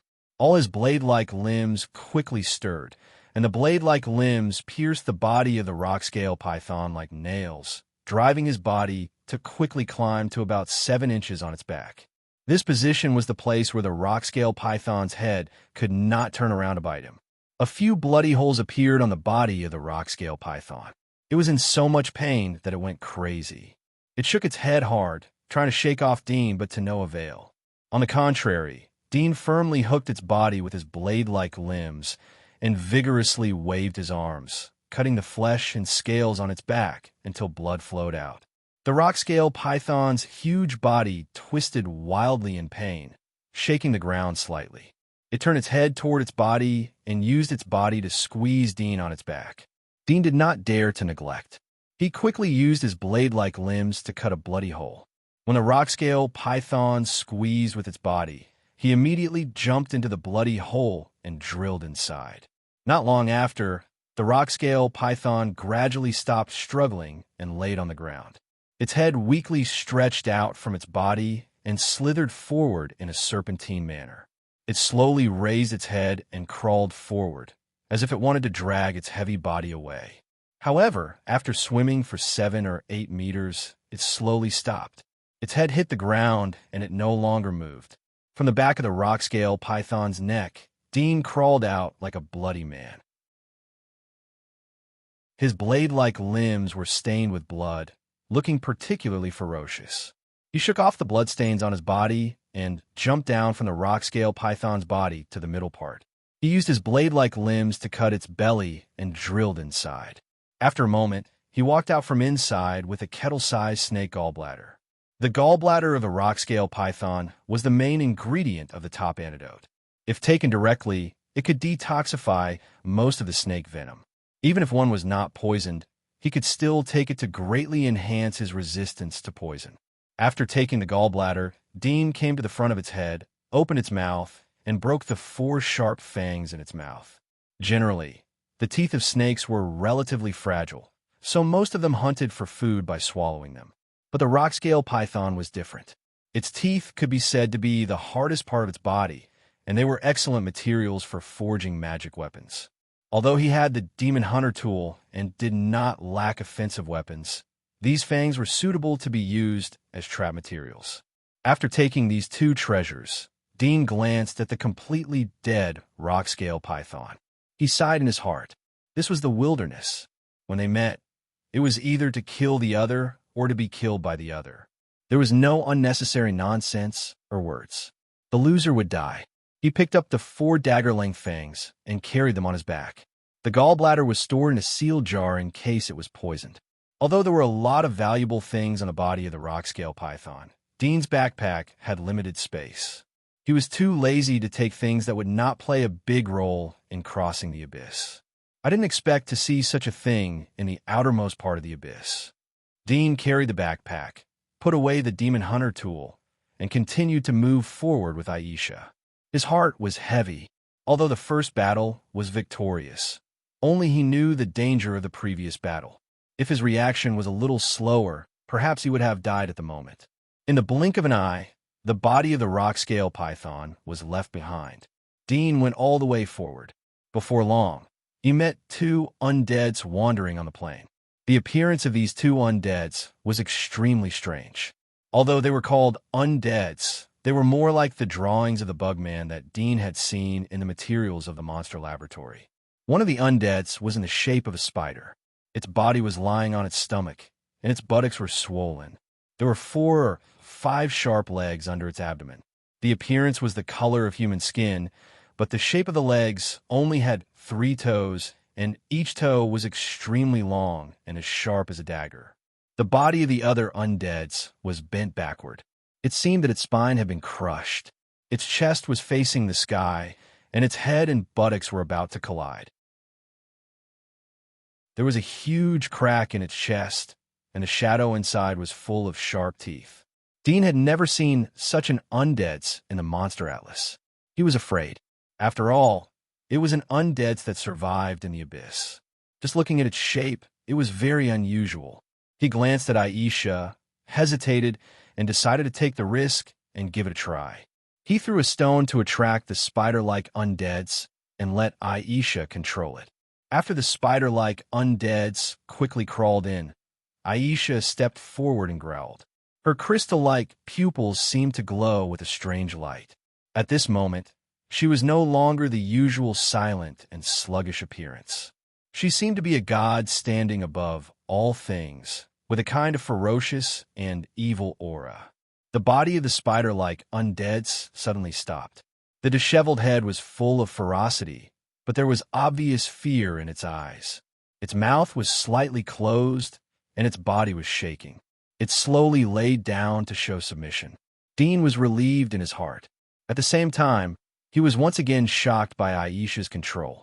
He didn't expect that even the undeads living in the abyss could not resist the control of the Corpse King.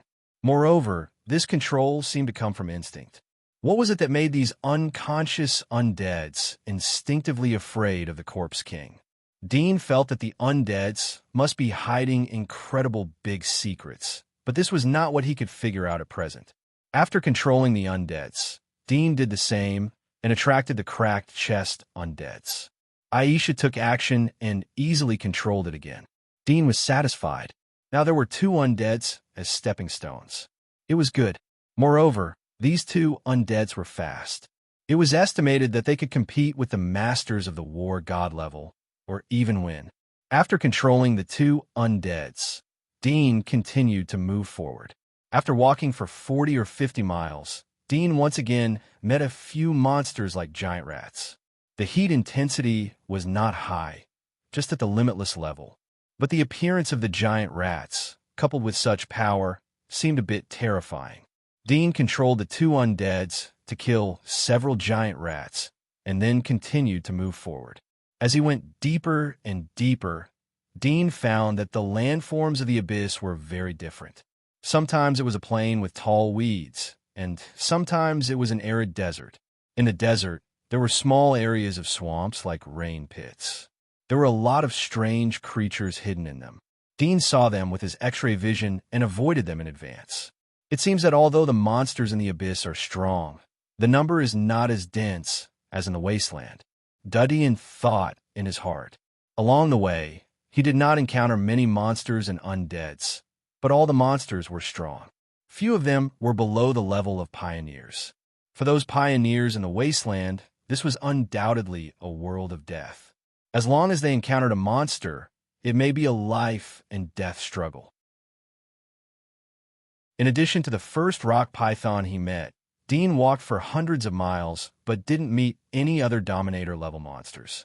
However, he didn't dare to relax his vigilance. The giant wall didn't record how long the abyss area was. It was possible that the road he was walking now was just the border of the abyss area. Wall Lord returns from the kingdom of God to the giant wall once every 10 years. He only returns once every 10 years. I don't know how long the journey will be. Dean thought in his heart. He suddenly thought of the journey to the west that he had read when he was a child. He smiled bitterly in his heart.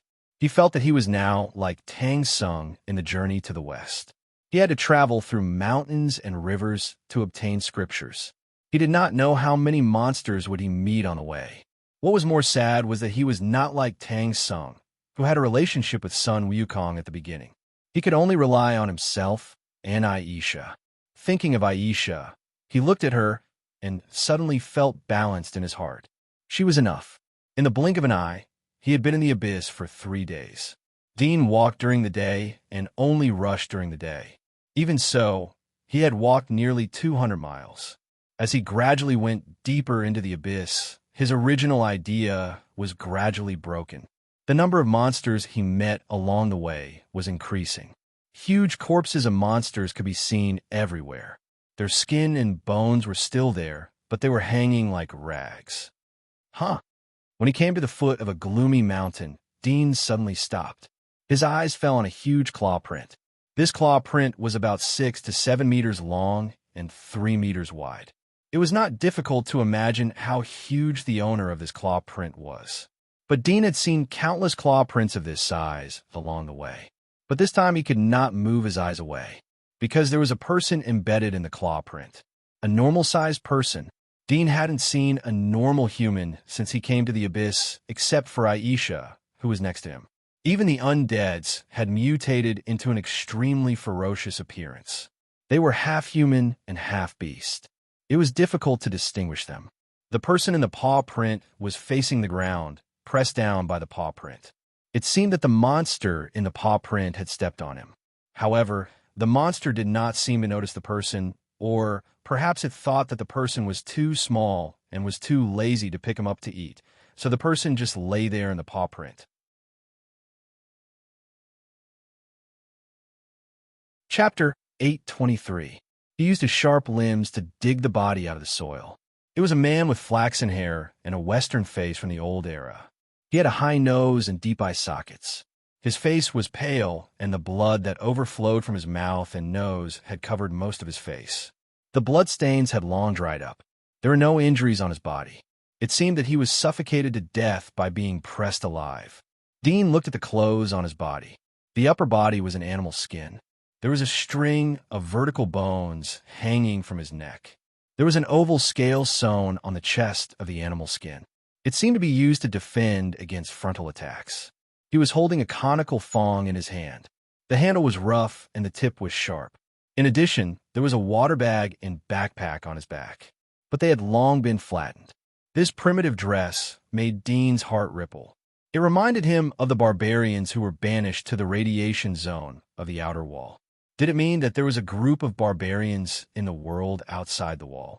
Judging from the rancid smell of the corpse, it should be less than 2 days since he died. Dean used his sharp limbs to cut open the corpse. He looked at the bone density. It wasn't hard. It was estimated that it was comparable to a senior hunter. Such strength in the abyss was as small as a reptile. He would become food for any monster. But such a small existence unexpectedly appeared here. Dean couldn't imagine how he survived here. Of course, he couldn't use the word survive to describe it. But it was not difficult to see from the dirty body and the dense dust in his hair and pores that he had lived in the harsh conditions of the wilderness for a long time. It was likely that he was born and raised here. There are people living in the abyss.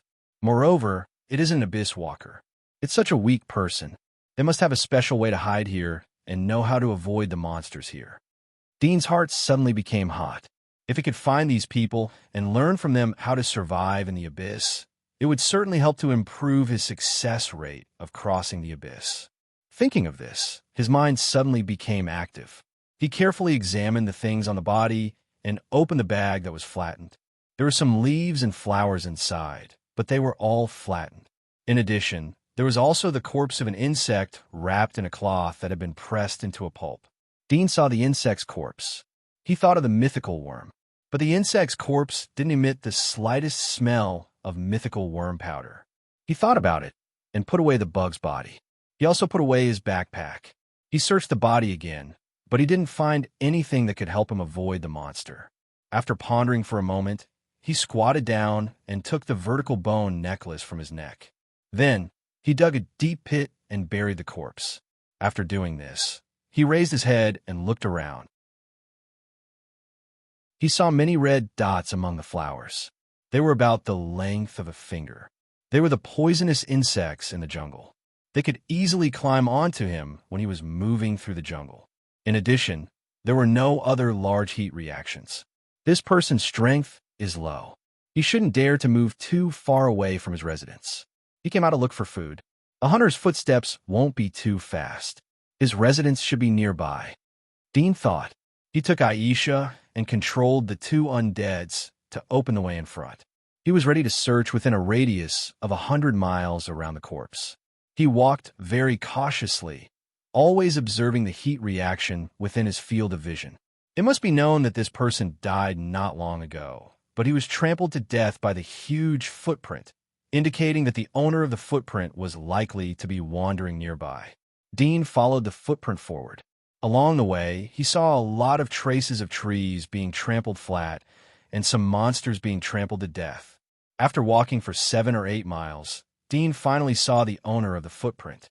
Looking from afar, it was like a 20 to 30 meters hill crawling on the wasteland. Its whole body was dark and hairy. It was like a lump of fat meat curled up together. At the moment, it seemed to be resting and sleeping. Dean didn't dare to go forward and disturb it. The intensity of the heat source emitted by this thing was the most terrifying he had seen so far. It was more than twice the intensity of the rock-scale python he had seen before. It was estimated that it was at the peak of the sovereign level. Fortunately, this thing seemed to be sleeping soundly and didn't move at all. Dean didn't dare to stay any longer.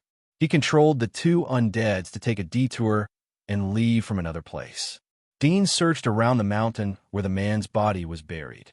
In addition to the huge mountain of meat monster, he also met 2 monsters of the same level as the rock-scale python. But he avoided them and didn't notice them. After all, compared with these monsters, he was too small. Even if the ordinary monsters noticed him, they wouldn't be interested in hunting him. It was the same as a lion not catching ants and bugs to eat. Moreover, Dean's breath was restrained, and the heat he emitted was extremely low. In addition, he was smeared with Walking Dead powder, so he could disguise himself as an undead. Therefore, the 3 sovereign monsters he met on the way did not take the initiative to chase him. On the contrary, some monsters of the Pioneer level or even lower level directly chased him and the 2 undeads he controlled. Dean didn't show any mercy to these monsters who could be killed in an instant. After quickly killing them, he immediately turned to other places, so as not to attract more monsters and cause unnecessary trouble. On the 3rd day, Dean came to a lake. The lake was blue and vast. Seeing such a pure water lake, Dean suddenly understood. No wonder he followed the trace to this place. It was not surprising that there were people living in a place with such a pure water source. In the past 3 days, he searched everywhere. Although he didn't meet the man's companions, he found some footprints of their companions. The reason why he judged these footprints belonged to their companions was because the shape of the footprints was similar. He remembered the shape of the man's boots, and these footprints were made by the same boots. The number of footprints was messy, big, and small, indicating that there were more than one or two people. Dean found at least 8 people from the footprints.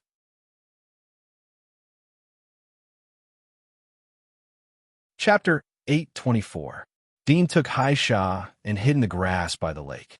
He let the 2 undeads lie down in another patch of grass, converge their scent, and waited. In the blink of an eye, it was dusk. Another day was about to pass. In the wilderness, the number of days seemed meaningless. There was only the difference between day and night. When the night was coming, the monsters would come out of their nests, and danger would come. Dean took out the empty water bag from his backpack, quietly got up, and went to the lake, ready to scoop water to drink at night. As soon as he squatted down by the lake, he had a creepy feeling in his heart. Soon he found something strange. At this moment, the sun was shining on the lake, but the lake was still blue, and the color had not changed much. His face changed slightly, and his heart became vigilant. He stepped back 10 steps, picked up the stone on the ground, and threw it into the lake. The stone fell into the lake, splashing waves. The next moment, Dean saw the whole blue lake was like a huge piece of skin, suddenly wrinkled, and in the blink of an eye, rippled like boiling water. Looking closely, he saw countless diamond-shaped fish flipping at the bottom of the lake, jumping toward the stone. Soon, these blue fish found that the stone was not food, and they calmed down. Then the rippling lake water also calmed down, and the whole lake became mirror-like blue again. The fish seemed to disappear in this blue. Seeing such a change, Dean felt a chill in his heart. His heat source vision did not detect that the lake was densely covered with so many small fish. These blue fish had no heat source reaction. They gathered together and were motionless, like pure water. It was almost difficult to distinguish them, but if he had rashly stretched out his hand to scoop the water, he would have touched these small fish. With the fierce reaction of these small fish, most likely they would have jumped up and pounced on him to attack. Dean's face changed, but he slowly retreated back to the grass. He put the water bag into his backpack. Although these small fishes didn't seem to be strong, he didn't want to provoke them. After all, some monsters were weak and small, but they were highly toxic. For example, the poison dart frog inside the giant wall was enough to kill a ruler. Although he had a way to avoid these small fishes and get the lake water, it was difficult to know if the lake water was a normal water source. "I can only wait for it to rain," Dean said in his heart. At the same time, he was a little glad that he had not acted in the wilderness for too long. He had been fighting to usurp power in the giant wall, so he had neglected the life outside the giant wall. Gradually, the sun went down and the sound of insects arose. In the middle of the night, there was a loud roar in the distance. It seemed that a giant beast was coming, and each step was a loud sound. Dean squatted in the grass and saw a huge figure with a strong heat source. It was nearly 10 meters high, like a giant bull. It walked to the lake and stretched its head into the lake to drink. At the place where it was drinking, the water surged as if it was boiling. Countless small blue fish were jumping around, but the monster swallowed all of them in one gulp along with the water. After drinking for more than 10 minutes, the giant bull-like monster was still gulping water. It did not have the slightest intention to stop. At this moment, Dean suddenly saw an extremely dark blue long line erected on the lake. It seemed to be the back of something about 7 or 8 meters long. It was slowly swimming towards the giant bull monster. When it swam more than 50 meters away from it, the dark blue long shadow gradually sank into the water and disappeared. Dean tried to use his heat source vision to see, but found that the latter was also a cold-blooded creature without heat source reaction. Whoosh!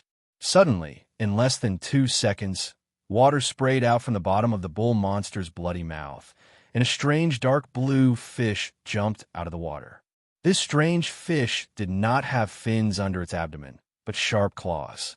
Its body was flat and long like a ribbon fish, and there were vertical spikes like gears on its back. At this moment, it suddenly pounced and instantly wrapped around the head of the bull monster like a blue ribbon. The giant bull monster roared angrily.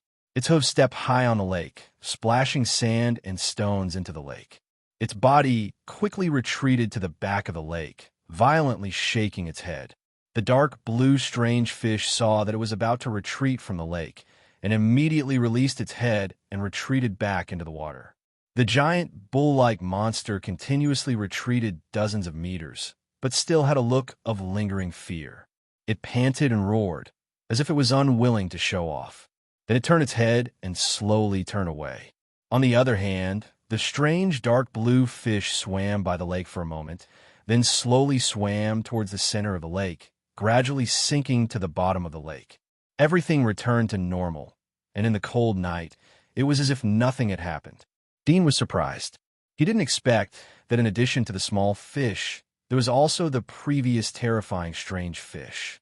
The giant bull-like monster's heat source reaction was at the dominator level, but it didn't dare to entangle with the strange fish.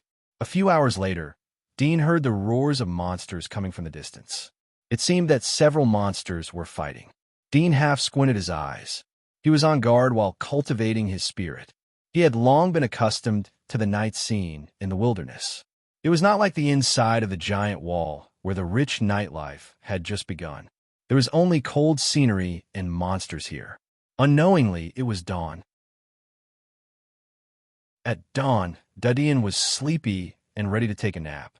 Suddenly, he heard a subtle sound of footsteps coming from the distance.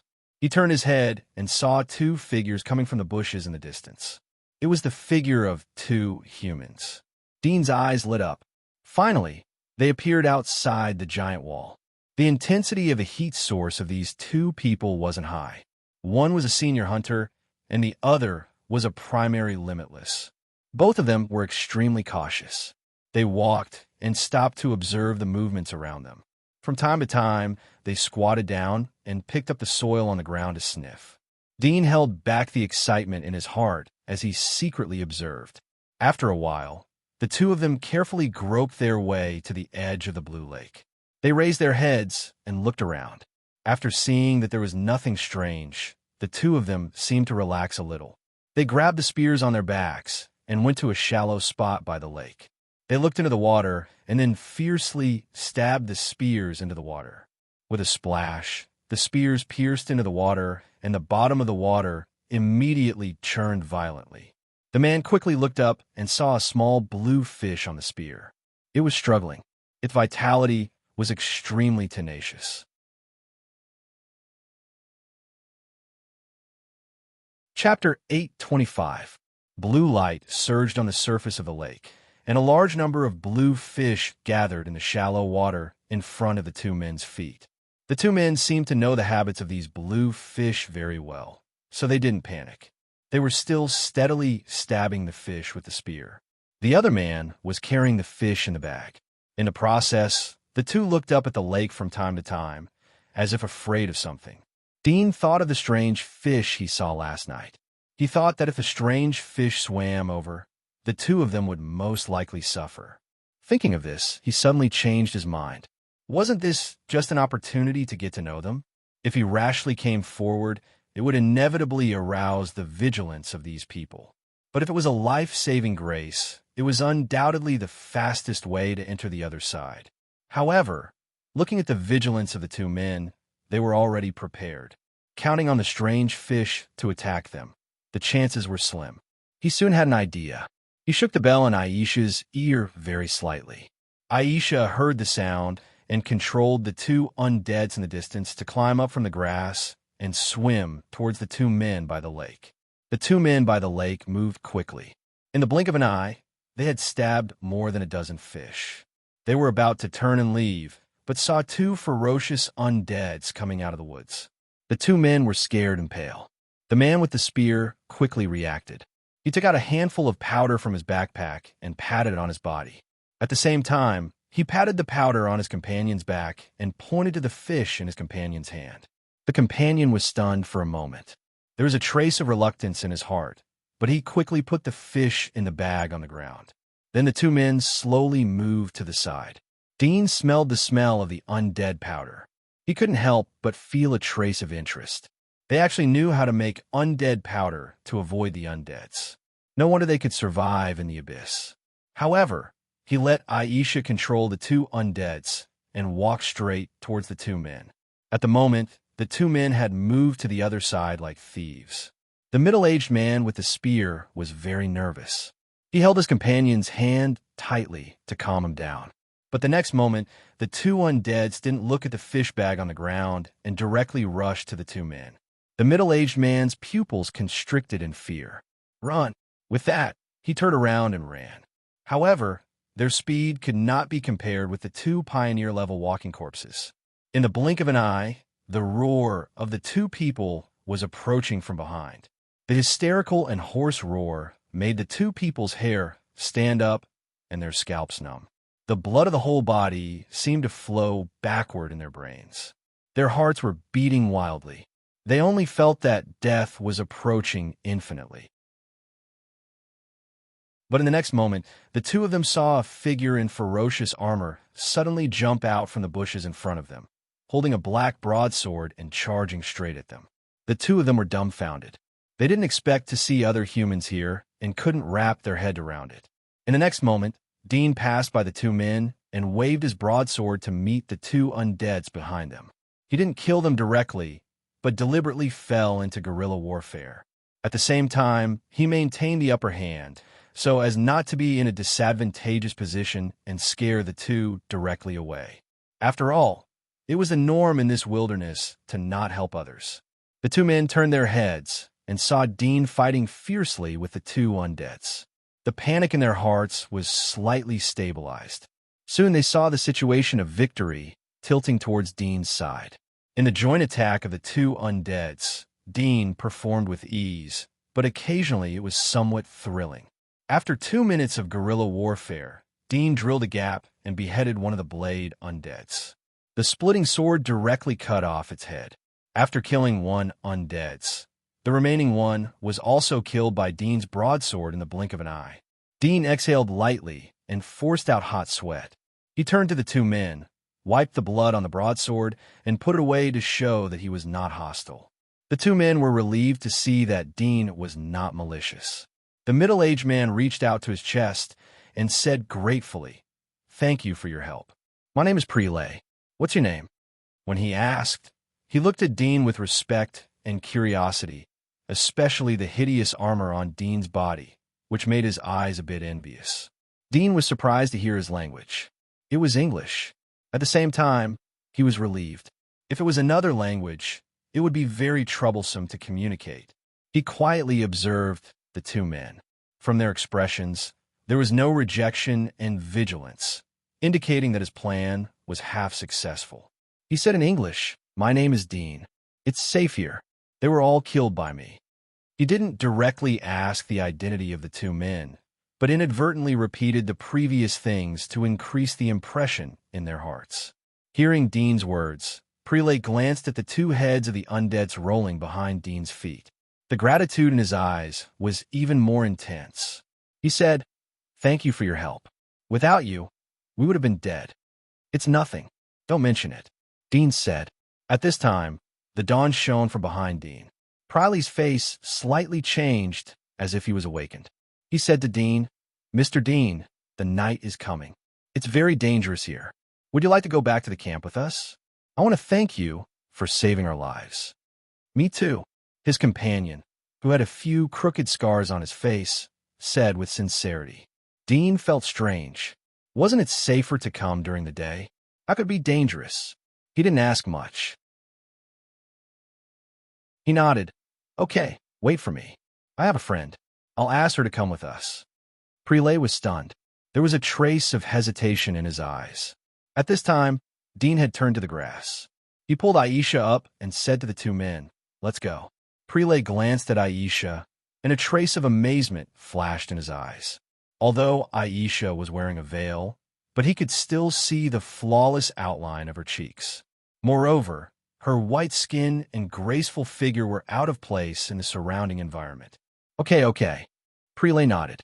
He secretly swallowed his saliva and said to his companion, "Go and get the fish." He took out a bag from his backpack and picked up the two undeads' heads from the ground. He put them into the bag and handed it to Dean. "This is your loot."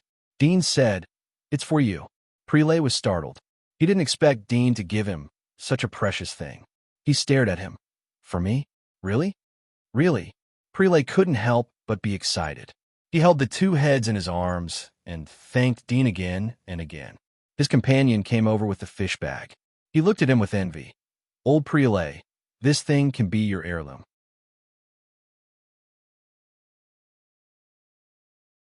Chapter 826.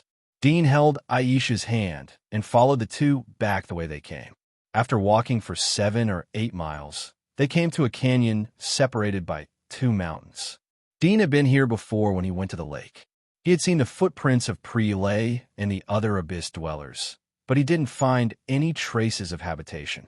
At this moment, Prelay stopped in front of the canyon and seemed to be looking at something. After a moment, he came to a rock and gently tapped it with the spear in his hand. Dean was surprised to see his action. His pupils flashed, and he instantly saw through the rock. The rock was extremely thick, about 3 meters in diameter. Behind the rock was a deep tunnel. Rumble. After Prelay tapped 6 times, the rock slowly rolled, revealing a gap. Prelay motioned to Dean and took the lead to go in. Dean pulled Aisha and drilled into the crevice of the rock. As soon as he stepped into the tunnel, he saw 2 burly men with strange paint standing behind the stone. He was surprised because he didn't see these 2 men when he used his X-ray vision to observe. The 2 giants froze on the spot when they saw Dean and Aisha behind Prelay. It took a few seconds for them to react. They immediately took their axes from the rock wall and pointed at Dean with vigilance. Prelay quickly said, "Wilderness generals, he is the savior of me and Poke. He has no malice." The 2 giants looked at him and examined Dean and Aisha for a moment. Their eyes lingered on Aisha for a while, but they quickly retracted their eyes. One of the giants with a bird tattoo said, "You 2 fools. You actually brought outsiders back without authorization. Do you want to bring disaster to the camp?" Prelay smiled. "How could it be? He has no malice." The bird-tattooed giant snorted as he looked at Dean. "I hope you will leave as soon as possible because of your kindness to them." Dean didn't expect to be stopped here. Naturally, he couldn't retreat. He looked unhappy. "Is this how you treat your benefactor? Now that the night is coming and it's so dangerous outside, you want me to leave? Isn't it the same as asking me to die? So what's the difference between you and killing me?" His words were based on the previous words of Prelay. Although he didn't know what danger the night was coming, but since Prelay was in such a hurry to return, it was obvious that there was a powerful character coming out. The bird-tattooed giant was startled when he heard Dean speak their language. He looked at Dean in surprise, but soon frowned. "I don't care where you come from. We have treated you well by not killing you. You have saved them. Prelay, give him the fish that you have hunted, and we will repay the kindness. Outsider, leave quickly or don't blame me for being impolite." Dean slightly bowed his head. There was a trace of killing intent in his eyes, but it quickly disappeared. He turned to Prelay. "I'm leaving. I hope you can live well." The area around the lake is dangerous. Don't go fishing there in the future. Preley's heart was burning as he heard Dean's words. He couldn't help but turn to the bird-tattooed giant. "General Bird, they are our benefactors. We have always been grateful. Now that the night is here, letting him leave is tantamount to sending him to his death. I'm going to report to the great priest and let her decide." The bird-tattooed giant's face was gloomy. "Even if you talk to the great priest, she won't agree to let him in." "I'm going to try," Prelay resolutely said. The bird-tattooed giant frowned and was silent for a moment. He looked at Dean. "You stay here. Prelay, you will be severely punished if you disturb the great priest. I'll give you a quarter of an hour. If you don't reply, then I'll immediately expel them." Prelay nodded and looked at Dean. "Mr. Dean, wait for me here. I'll be back soon." Then he looked at Dean and quickly ran into the tunnel.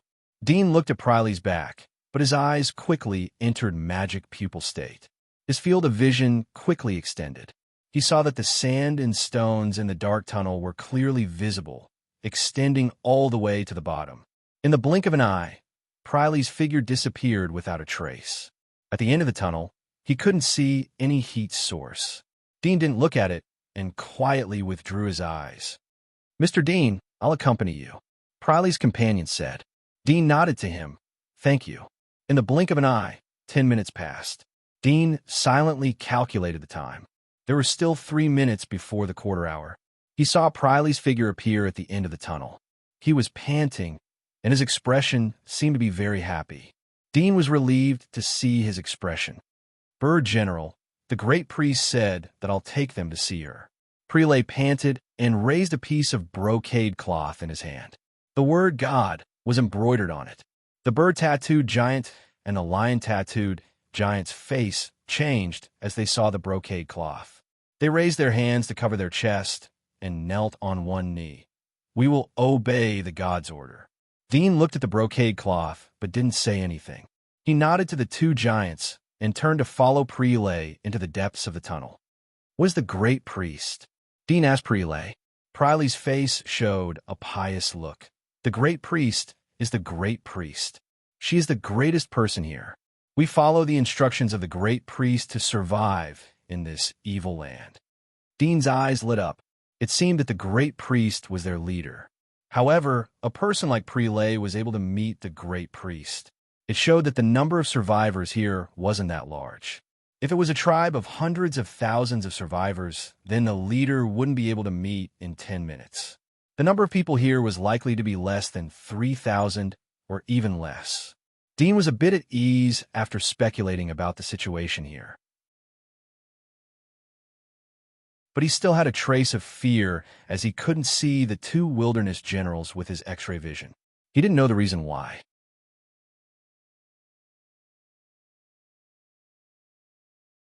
Chapter 8:27. Soon, an underground village appeared in front of Dean. Houses with strange shapes were built with rocks. They were simple and rough. There were weeds filling the gaps. There were several barefoot children running on the path. Most of them had flaxen or brown hair color. There were bowl-sized lamps on the rock wall above the village, exuding light like the halo of an electric bulb. Dean was surprised. He did not expect that there were humans living underground, and there were a lot of them. The strangest thing was that compared with the rough houses on the ground, the lights above their heads were electric lights, not special crystals or firefly pebbles. Uncle Prelay. A few children who were playing saw Prelay coming out of the tunnel and immediately gathered around him, chattering. Uncle Prelay, did you catch any fish today? Can you take me outside next time? Uncle Prelay, who is this brother and sister? They're dressed so strangely. Wow. Are these weapons made of magic iron? Priley's face was full of smiles and was extremely kind. He said, this brother and sister are outsiders. I'm going to bring them to see the great priest. I'll tell you all when I return. You guys go play first. Be obedient. People from the outside? Wow, people from the outside. Several children's eyes lit up as they heard his words. They curiously looked at Dean and Aisha. Prelay pushed away several children and led Dean to move forward. They passed several rough houses built with rocks. Some houses had dried bacon hanging in front of them. People came out and greeted Prelay with a smile. Some asked him about today's harvest, but soon they were attracted by Dean and Aisha. When asked, Prelay told the truth. It attracted a lot of people's attention. Some showed curiosity. Some lost the smile in their eyes. They looked at Dean and Aisha in horror. They leaned against the door and seemed ready to hide in the house at any time. Dean saw the different expressions of these people. He thought of the words of the general stationed outside the tunnel. His heart sank. He expected that they had encountered outsiders and extremely bad things happened here. However, from the performance of these children in Prelay, this kind of thing happened a long time ago. Time will wear away the memory of some people. Even a next generation will forget the hatred of their homeland. This was the sorrow of human nature, but at this moment Dudian was lucky. At least from the innocent and curious expressions of the children, he could see that they were not afraid of him, an outsider. It was likely that they didn't understand the bad things that had happened to outsiders in the past. Along the way, they passed through dozens of houses. Dean roughly noticed that there were more than 200 people. It didn't take long for them to reach the center of the village. There was an empty miniature square of 200 square meters. Dean was completely stunned when he saw the things in front of the square. He couldn't believe it and was astonished. A steep, sloping ladder extended from midair to the ground. The ladder was made entirely of metal, dark silver in color, and was extremely restrained and high-end. The top of the ladder was connected to an oval metal ball that was suspended in midair. It was shaped like a coconut, and it could probably hold hundreds of people inside. Dean slowly looked up. He found that the elliptical metal ball wasn't completely suspended in the air. There were several extremely thick black iron pillars that were connected to the top of the rock wall. Prelay saw Dean's stunned expression. He gently smiled. "Mr. Dean, the great priest is waiting for you. Please come with me. Don't be too casual when you see the great priest. She is the greatest person in the world." Dean recovered and nodded. He turned to lead the way in front. He couldn't help but use his X-ray vision. He found that the inside of the elliptical metal ball was dark red. What surprised him was that the scene he saw was exactly the same as when he saw through Sylvia's coffin. The elliptical metal ball seemed to be made of the same material as Sylvia's coffin. There were stairs hanging down from the top. It looked like stairs leading to an airplane. There were two giant men with strange monster tattoos guarding the stairs. Duddian knew that they were wilderness generals. His eyes were attracted by a tall statue next to the square. His pupils shrank. The statue was more than 10 meters high. Its upper body was that of a human, but its lower body was that of a ferocious spider. This half-human, half-beast body reminded him of Sylvia again, and this person was also a woman, breathtakingly beautiful. When he saw Sylvia, he thought that she was the most perfect face in the world, but when he saw this woman, he felt that the two were equally matched. This woman's beauty had another kind of temperament, more heroic and alternative charm. "This is our great Aragami." Prelay saw Dean stop and turned around. He smiled at Dean. "Aragami has been protecting us for hundreds of years. It is reasonable to say that we should salute the Aragami. But you are an outsider. It is not too late to salute the Aragami after you have seen the great priest." Dean retracted his eyes, but his heart was in turmoil. There was a statue of the god of war in this small village outside the giant wall. Moreover, it seemed that the god of war was half human and half beast. But why was the god of war in the wilderness of the abyss while Sylvia was in the giant wall? Did the people here used to live in the giant wall, but later migrated out? He felt that there should be a lot of secrets. He nodded and continued to move forward. "Halt!" The two desolate generals by the side of the stairs stretched out their hands, stopping Prelay. One of them said in a cold voice, "Outsiders can't bring weapons to see the great priest." Prelay turned to Dean. "Mr. Dean, this is the rule." "Don't worry." Dean didn't finish his words. He nodded. "It's nothing. I don't mean any harm." He took off the split sword and put it on the ground. Then he took off the blood vessel from Haisha's back and put it together. He returned to the front of the two wilderness generals. "I don't like others to touch my weapon. I hope you can take care of it for me." The two wilderness generals nodded slightly. "Please." Dean and Prelay immediately went up the stairs.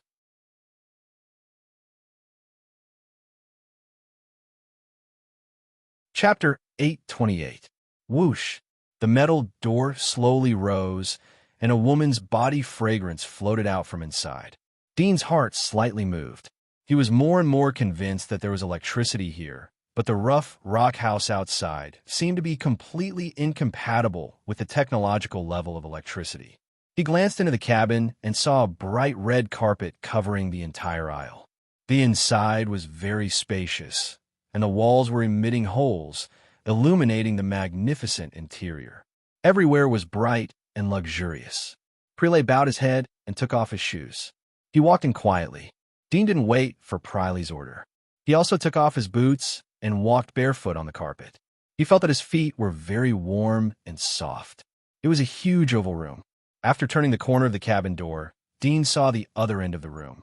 There were several steps. Behind the steps was a curtain. A figure was sitting inside, and a pretty girl was standing in front of the curtain. She was about 14 or 15 years old. She had a pair of golden eyes, and her skin was white and tender. She was very different from the children and residents in the houses outside. Prelay greets the goddess, greets the high priestess. Preley's face was full of respect as he bowed and knelt down on one knee. Dean didn't salute with him. He stood quietly and looked at the girl and the figure sitting behind the curtain. The thin silk curtain couldn't block his line of sight. There was an old woman in a graceful robe sitting inside. She had a kind face and white hair. She had a Westerner's face, which was somewhat similar to the girl in front of him. Dean suddenly thought that most of the residents he saw along the way seemed to have human faces from the old era of Europe and America. There were few Asian faces. This might be related to the region he was in. The girl who was called Goddess by Prelay looked at Dean curiously. Her big golden eyes flashed. Suddenly her small face turned serious. She frowned. "You two are the outsiders?" Dean nodded slightly. "Greetings to the goddess and the great priest. My name is Dean, and this is my lover, Aisha." He paused for a moment when he introduced Aisha's identity. Saying that she was his companion seemed a bit strange, but saying that she was his wife and lover didn't seem to have obtained her consent. Although he could feel her feelings, but after all, he didn't confess to her when she was alive. He didn't get her consent, but after getting along with her for so long, he had already regarded her as his other half. Even if she didn't agree, he wouldn't allow her to object because he couldn't bear to lose her again. The girl saw a flash of hesitation in Dean's eyes. She felt a bit strange. She said, "I heard that you saved Prelay. I just happened to pass by." Dean didn't dare to take credit. The girl nodded slightly and slowly stepped forward. She came less than half a meter away from Dean. She looked up at Dean. There was no trace of impurities in her pure eyes. It seemed that she wanted to see through all the secrets and shadows in Dean's heart.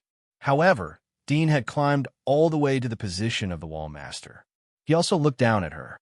His eyes were pure. There was no trace of distractions. The two looked at each other for a moment. The girl's cheeks suddenly turned red. She took back her eyes and turned to look at Aisha. Her eyebrows wrinkled. "Sister, it seems that you don't have a heartbeat?" Dean's heart shivered, but he had expected the possibility of Aisha being seen through. He immediately said, "She is suffering from a strange disease. It's better not to get too close to her. If there is anything, just tell me." The girl squinted at him. She slightly pouted and turned back to the curtain. "Where are you from?" "From a god's wall." Dean answered truthfully. The girl was startled. She didn't expect Dean to be so frank. Or it was the first time she heard about the wall. She quickly reacted and looked at the curtain. The old woman in the curtain was silent after hearing Dean's words. After a moment, she slightly nodded to the girl. The girl understood and looked at Prelay, who was still kneeling on the ground. "You go down first. The great priest wants to talk to the outsider, Mr. Dean, personally." Prelay respectfully replied, "Yes, Prelay will go." Then he lowered his head and slowly walked away. Before leaving, he gave Dean a look of encouragement. After Prelay left, the girl knocked twice on the metal wall next to her. The cabin door slowly descended and closed with a click. In an instant, only Dean and the two girls were left inside. There was a trace of vigilance in Dean's heart, but on the surface he was very calm. At this time, the girl took the lead to talk to Dean. It was as if she had changed into a different person. "What is your purpose in coming here? If I'm not mistaken, the lover you spoke of is a corpse puppet, right?" There was a trace of coldness in Dean's eyes. "You can talk about me, but don't talk about her.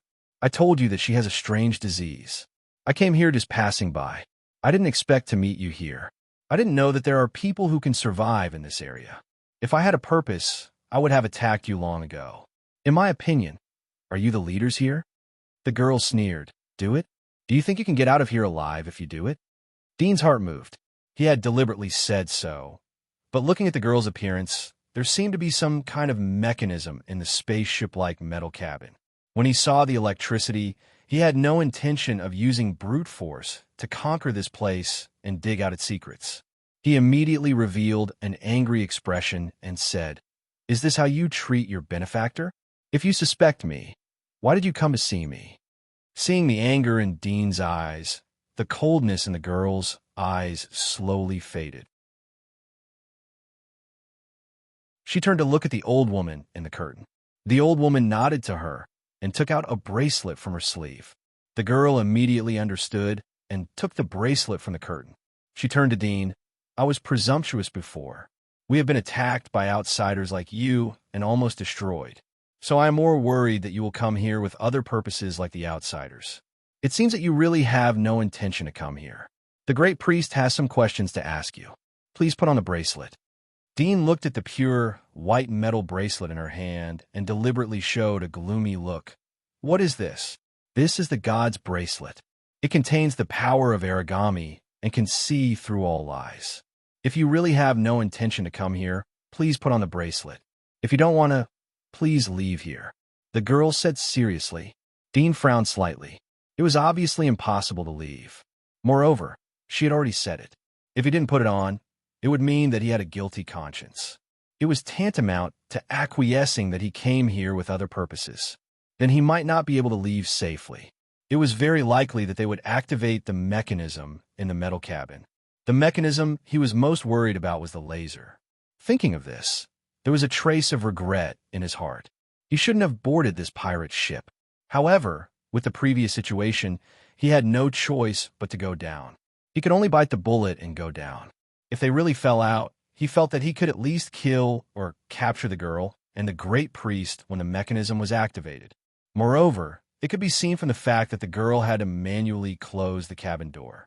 Even if there was an attack mechanism here, it needed to be activated by them. After thinking for a moment, Dean agreed. Although the attitude of the other party was very tough and even overbearing, he had to yield. Who told him to come here with other purposes?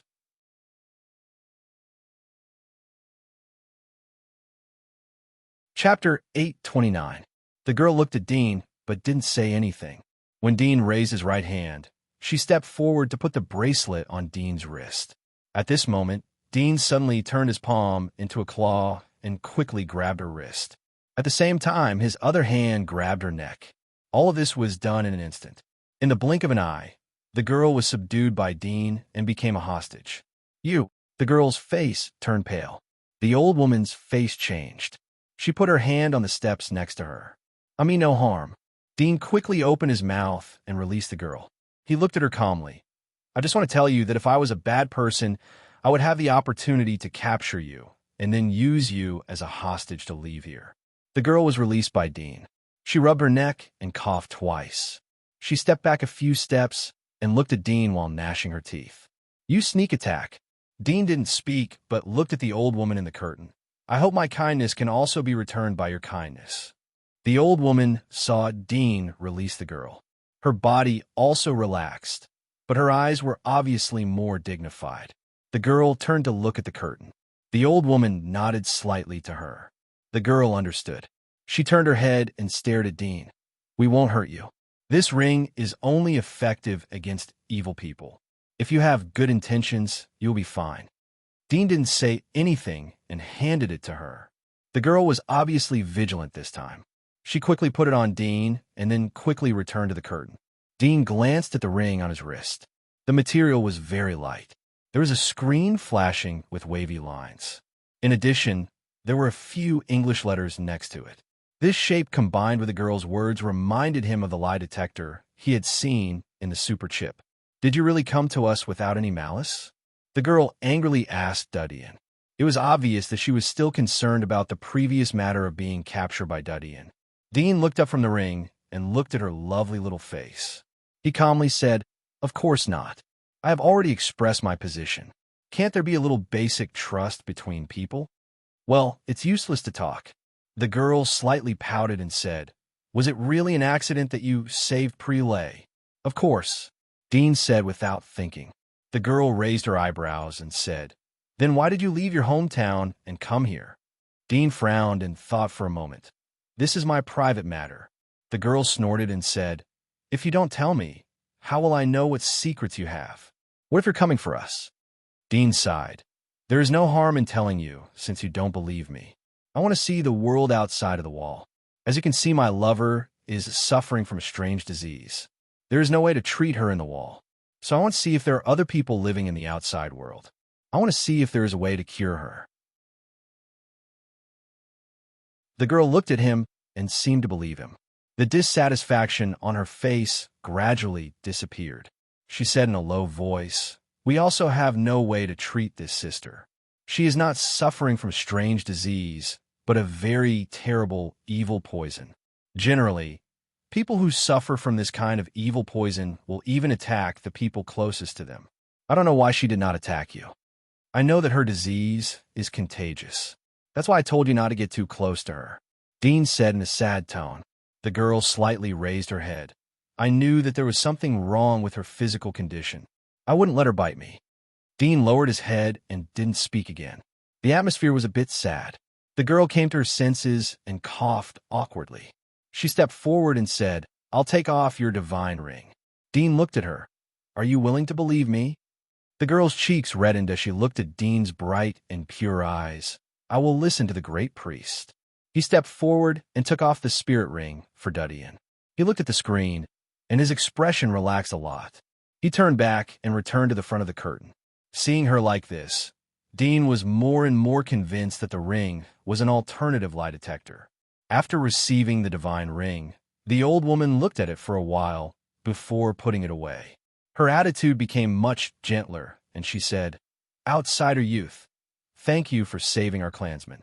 Please forgive us if we offended you before." Her voice was extremely sweet and didn't sound like a white-haired old woman at all. Dean was even more convinced that the spirit ring was a device to test the truth of his words. Looking at the situation, it seemed that he had passed the test. "I heard that you have met outsiders before and were attacked by them, so it is inevitable that you will be hostile to me. I can understand," Dean said generously. The girl smiled and said slyly, "Really?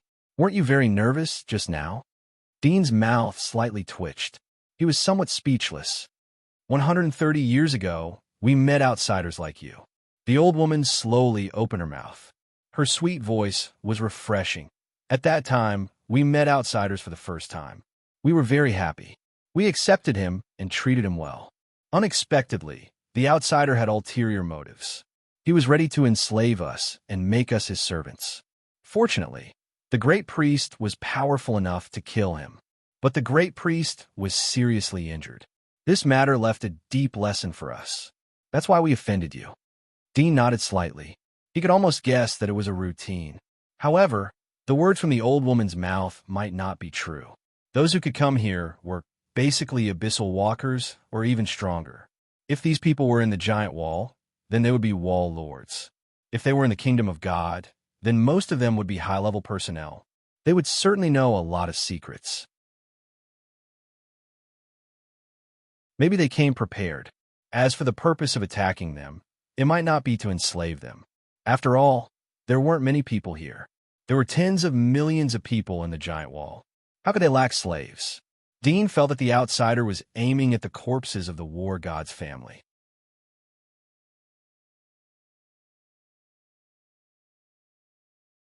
Chapter 830. I'll leave after the night passes. I don't want to disturb you, Dudian said to both of them. The great priest whispered, "Mr. Dean, if you don't mind, I would like to invite you to stay with us for a few days. I believe that there are good and bad people in any place. You saved Prelay, so we believe in your kindness. As you can see, there are desolate beasts rampaging everywhere outside, and corpses roam the land. If not for that outsider from more than 100 years ago, we would not even know that there are other human survivors outside this world. If that outsider had not bared his fangs back then, the goddess of that generation would have married him and become husband and wife. We would have been united with you outsiders because of this. However, we never expected such a thing to happen. Marriage." Dudian looked at the girl in front of the curtain. The girl's cheeks reddened as she stared at Dudian. "Why are you looking at me?" Dudian looked away. "If you don't mind, then I'm happy to stay with you for a few days. If there is anything I can help you with, then don't hesitate to tell me." "Thank you, Mr. Dean. Amelie, tell the wilderness generals to arrange a residence for Mr. Dean. He is our distinguished guest," the great priest whispered. The girl slightly pouted as she nodded. Amelie ordered the two wilderness generals to take Dudian to rest after sending him out of the metal cabin. After that, the girl returned to the metal cabin. She lightly knocked on the wall, and the cabin door slowly closed. In an instant, it became extremely quiet, and not a single sound could be heard from outside. Amelie turned to the grand priestess behind the veil. "Sister, why did you let him stay?" The divine ring clearly shows that he lied. He must have an ulterior motive for coming here. The curtains were lifted, and the old woman looked at her gently. She said softly, although he lied from the divine ring, he only lied about saving Prelay. He came here without knowing anything, which means he didn't come here on purpose. As for why he deliberately saved Prelay to get close to us, I think it should be because he thought he could find a way to save his lover from us, as he said before. Sister, do you really believe that the corpse is his lover? Amelie pouted. The old woman smiled. Haven't you noticed? That person's expression has always been incomparably cold and emotionless. Only when he looks at the corpse next to him will his eyes reveal a special warmth. That kind of warmth is rare, even among extremely loving couples. Furthermore, the results from the divine ring show that he isn't lying about this, so I believe that he's telling the truth. But even so, he's still an outsider. If we let him stay, wouldn't it be very dangerous if he harbors evil intentions? She said, Prelay also said that this person could easily kill those two corpses. You've seen the heads of those two corpses. They were both wild general-level corpses, but he was able to kill them so easily. If such a dangerous person were to act against our people, it would cause unimaginable casualties. If we want to deal with him, we will have to pay an enormous price. It would be best if we let him leave and nothing will happen. The old woman sighed and said, How could I be willing to take such a risk? It's just that the Wilderness Divine Hall doesn't have much energy left. It can only supply us for about 10 years. After 10 years, this place will be in darkness, and we will no longer be able to rely on the Wilderness Divine Hall to defend against the abyss desolate beasts outside. The only way is to find a new shelter as soon as possible. This person came at the right time. I have recently studied the information left behind by the outsider. The area we live in is called the Abyss region by the outsiders. Very few people can enter because the desolate beasts here are too strong. But outside the area they live in, the desolate beasts are very weak. Furthermore, they live in the Divine Wall. With the protection of the Divine Wall, they never have to worry about being attacked by desolate beasts. They can plant rice inside, making it a permanent shelter. We have to find a Divine Wall before the Wilderness Divine Hall's energy runs out. If not, the future 10 years from now will be unimaginable. Amelie was startled. Her small face had a hint of melancholy. She said, Elder sister, the last time you said to develop a new substitute for energy, is that not possible? If we leave this place and move to the Godly Wall, wouldn't it be too risky? The outsider from more than 100 years ago and this person are so powerful. How many people are as powerful as them in the Godly Wall? If we migrate over and a war breaks out, who knows how many people will die? The old woman was slightly silent. After a while, she said, The weak are prey to the strong. This is the law of this world. With the help of the Wilderness Divine Hall's power, we might have a chance to fight. But if we continue waiting like this, we will only become weaker and weaker until we completely perish. Amelie looked at her. Her eyes were slightly red and somewhat moist. Her small mouth was tightly pursed. The old woman glanced at her and gently rubbed her head. She said, Don't worry, we still have 10 years. We can first obtain the coordinates of the Divine Wall from this person and then send people to investigate the situation there.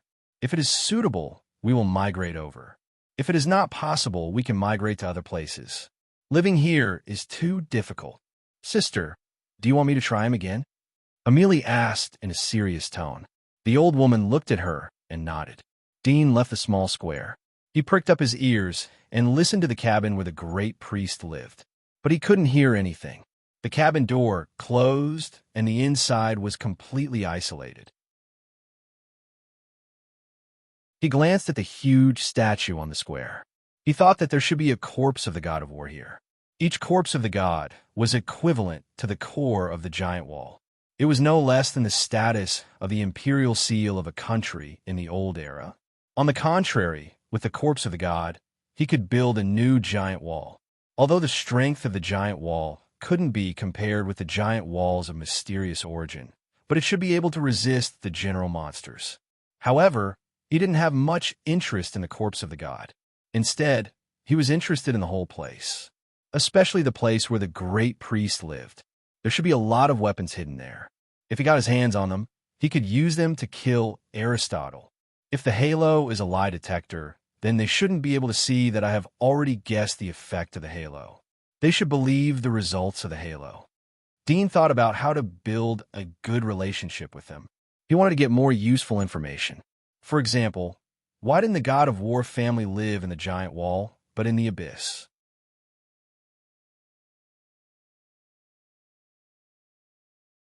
Chapter 831. Look, it's the outsiders. Mom, do they come from the outside world? That sister is so beautiful. Stay away from them. Be careful of being attacked. A wilderness general brought Dean to the village. Along the way, many residents heard the news and came to watch. They stood in the distance and whispered. They were curious, excited, and afraid. Some of the older people frowned. Their faces showed disgust and hostility. Please. General Huang led the way for Dean. The other residents followed them all the way to a relatively spacious rough rock house. General Huang said to Dean, "You can live here for the time being.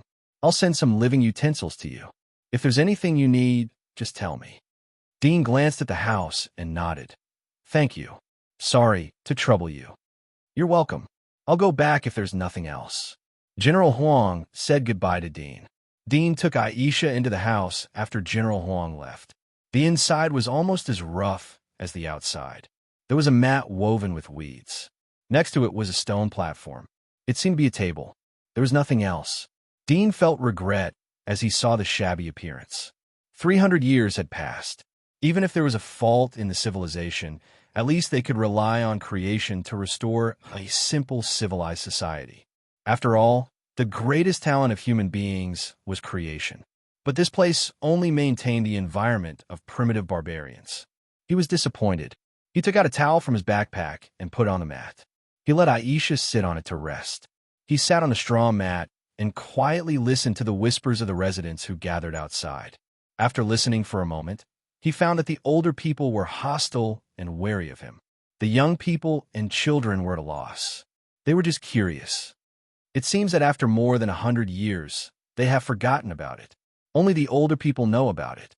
It's convenient, Dean thought. The residents gathered outside the house for a few hours before gradually dispersing. Dean stayed in the room and did nothing. He was lying on the mat and quietly listening to the movements around him. He felt that the great priest would definitely send people to monitor him and even use some technological items to monitor him. After all, the technology contained in the place where she lived was not inferior to the technology of the old era. Judging from the environment here, it was obvious that the thing was not made by them. They were just the users. Little dumb mouse, little dumb mouse. Suddenly, a tender voice interrupted Dean's thoughts. Dean could not help but sit up from the mat, looking at a small head peeking at the door. It was a girl about 7 or 8 years old. Her face was red and cute. The little girl saw Dean and slowly came out of the door. She asked, "Big brother, have you seen Silly Mouse?" Dean raised his eyebrows. "I haven't seen him." The little girl replied with an "oh." She turned around and left dejectedly. Dean's heart moved. "I can help you find out. What does your Silly Mouse look like?" "Really?" The little girl turned her head and said, "It's like this. It's very small. It's very timid. It's hairy and gray. Its head is very small." Her description was a bit confusing, but Dean still understood that it was a small pet the size of a cat. His eyes flashed. He turned his head and glanced around. Soon he found something similar in size and shape. He smiled and got up. "I know where it is. I'll take you to it." "Really, big brother?" The little girl was very surprised. Dean stepped forward and took her to the corner of another rock house behind the house. In the corner, he reached out and grabbed a small gray fluffy thing. It looked like a mouse, but fatter than a mouse. Its ears were longer like a rabbit. It looked cute and cute. "Ah, it's a Silly Mouse." The little girl happily reached out and hugged it. Dean smiled and touched her little head. "Little Jasmine, little Jasmine." Suddenly, an anxious voice came from the side. Dean turned his head and saw a middle-aged man running out in a hurry. The middle-aged man turned the corner and saw Dean. His eyes suddenly widened, and he angrily said, You let go of me." Dean slightly frowned and put down his hand from the little girl's head. The little girl saw the middle-aged man and happily ran over, "Dad. Little Jasmine, are you okay?" The middle-aged man squatted down to check the little girl's hair and body. He was relieved to see that there was no wound. He turned his head and stared at Dean. "Outsider, I'm warning you. Don't get close to our child." The faint smile in Dean's eyes gradually disappeared. He quietly stood up and looked at the middle-aged man. The little girl pulled the middle-aged man's clothes and looked up. "Dad, is he the outsider?" "He is not as fierce as he said. He helped me find the silly mouse." The middle-aged man was startled. He looked at the cute little animal in her arms and seemed to understand. He looked at Dean and frowned. He didn't say anything. He picked up the little girl and turned away in a hurry. He soon disappeared from Dean's sight. Dean narrowed his eyes as he slowly walked back to his house. It didn't take long for an acquaintance to appear at the door of the house. It was Prelay and his companion who had been saved by Dean. They were holding 2 stone plates in their hands. They were covered with a lid. There were a few grilled fish inside. Dean smelled the faint aroma of the fish. He sat up and said to the two, "Why are you here?" "Mr. Dean, I inquired about the place where you live. I know that you haven't eaten lunch yet. I specially brought you a few small fish. I don't know if it suits your appetite." Prelay smiled. He put the stone plate on the table and opened the lid. There were a few grilled blue fish. There were a few light blue scales on the surface. Duty thought that they had come at the right time. He said, "Since you are here, let's eat together. I also have a few questions to ask you." No. We have already eaten at home. The amount here is not much. If we eat again, then it won't be enough for you and Miss Aisha." Prelay waved his hand and said. There was a trace of embarrassment on his face. Dean saw him and looked at the few small blue fishes. He understood that it was very dangerous for them to venture out to hunt these small fishes. It showed how important food was to them. Looking at Priley's age, it was obvious that he was already married. He wasn't the only one who had the final say in the family. Fear of his wife seemed to be a thing that had never disappeared in the past 5,000 years. Dean didn't try to persuade them again. He also didn't reach out to catch fish. Instead, he said, "It's so dangerous outside. You're taking such a big risk to catch such a small amount of fish. What if you lose your life? Isn't it not worth it?" Hearing him mention this, Prelay immediately thought of his life-saving grace, and his face became even more embarrassed. He said in shame, "Speaking of which, it's all thanks to you that we could survive this time. We don't go fishing often, and usually only go once in a while, and we always go at the time that the great priest has calculated. Usually, when we go hunting at the time that the great priest has calculated, we rarely encounter any danger. This time, we were really unlucky, but fortunately we met you. Otherwise, we really wouldn't have been able to return." The great priest can calculate the danger of hunting? Dean was surprised. Priley's eyes showed a pious color. The great priest has inherited the will of the Aragami. She can predict the good and bad luck. She knows all kinds of things in the outside world. Dean was surprised. Didn't it mean that the great priest had a way to observe the situation around the outside world? Did she have a super detector or some kind of technological item? Dean's eyes lit up. He didn't ask about this matter again, but turned to another question. "I see that the wilderness generals here are very powerful. Why don't you let them go out to hunt? Wouldn't it be more reliable, and the harvest would be more? Desolate is going to guard this place. If we run into some vicious desolate beasts that discover this place and sneak in, they'll be able to find out in time and kill them. Things like hunting are all left to us desolate hunting squads." Prelay said with a laugh. "Wilderness hunting team?" "That's right. People like us who specialize in hunting in the wild." There was a trace of pride in Priley's eyes. "Mr. Dean, I'm a captain of the wilderness hunting team." "It's a captain," his companion reminded him. Prelay stared at him. "A captain is also a captain." Dean saw the two joking and asked, "Are there a lot of people like you go out to hunt? How can I join you?"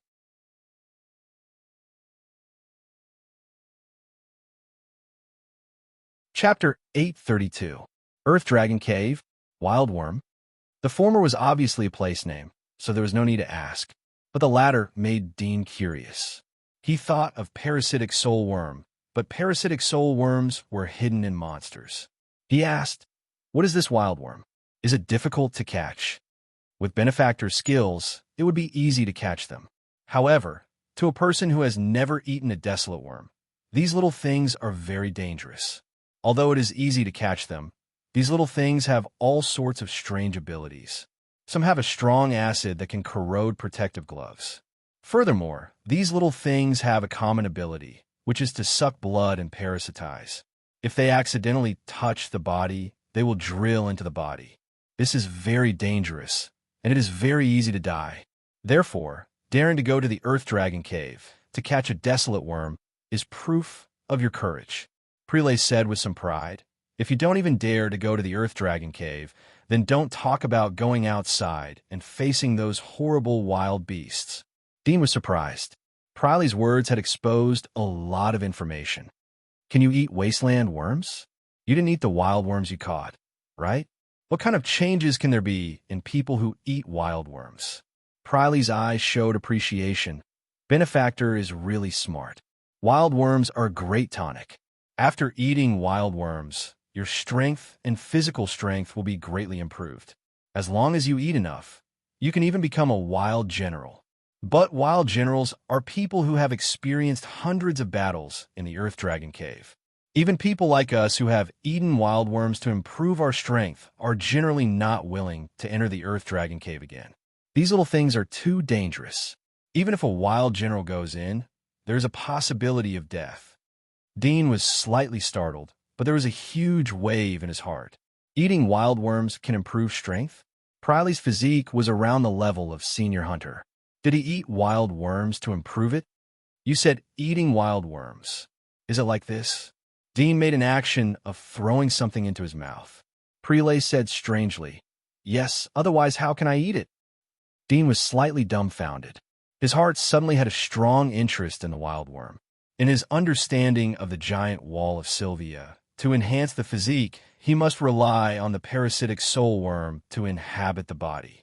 With the help of the parasitic soul worm, he could enhance his strength. Such an evolutionary system had been maintained since the end of the era of experimental witchers. No one had thought that there would be other evolutionary routes, especially Dean.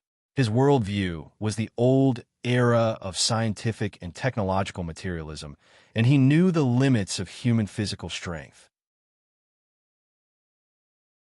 Even the world's strongest fighter, a muscle madman who trained every day since childhood, could only barely reach the level of a junior hunter, unlike a senior hunter like Prelay. Not to mention, these kinds of people often had the appearance of a monster with bulging muscles all over their body. With the help of magic marks to enhance his strength, the unknown magic marks made him reluctantly accept such a reality.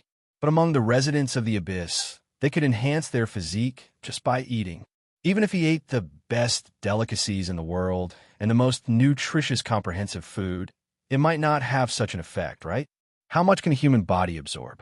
The digestive capacity of the stomach is limited, and the excessive nutrition won't enhance the physique. Instead, it will only lead to 3 hyperglycemia. Dean thought in his heart. But from Priley's words, it didn't seem like a lie. Was the wild worm really so magical? If you want to become stronger, you can only go to the Earth Dragon Cave to find wild worms to eat? Dean asked Prelay. Prelay nodded. "I've been there 3 times, so I'm a captain. My strength is much stronger than this guy. He's timid, so he's only been there once. But the Baron Generals are different. They've been there at least 10 times. Dean felt that another path of evolution had appeared in front of him. However, he didn't know whether this path or the magic marks evolution system inside the giant wall was more perfect, or which one was harmless, or the end point of both was destruction. Why not let the Baron Generals catch more wild worms from the Earth Dragon Cave? Wouldn't it make a lot of people stronger? Dean asked this question. Prelay was stunned. The number of wild worms is limited. Every once in a while, the Earth Dragon Cave will open. Some people want to catch more wild worms, but it's good enough to catch one. Moreover, these wild worms have a sense of each other. If you catch one, then the difficulty of catching other wild worms will increase exponentially. Other wild worms will sense your existence through their companions and then stay away. They will even gather together to besiege you. There was once a greedy person who caught 3 wild worms, but he wasn't satisfied. As a result, he was surrounded by a group of wild worms. In the end, he only found his bones and clothes. Dean asked, "Can I go to the Earth Dragon Cave? The Great Priest invited me to stay here for a few days. I can join your hunting team and help you hunt." Of course, Prelay was happy. With your skill, even if you don't go to the Earth Dragon Cave, you are more than enough to join our hunting team. The Earth Dragon Cave will open in more than a month. If Benefactor wants to go to the Earth Dragon Cave, then you can apply to the Great Priest. After all, Benefactor is an outsider. I don't know if the Great Priest will agree or not. More than a month? Dean's eyes lit up. I'll give it a try. Speaking of which, do I need to apply to the Great Priest to join the hunting team? You don't need to. Prelay laughed. If Benefactor wants to join, then you can do it now. I'm the captain.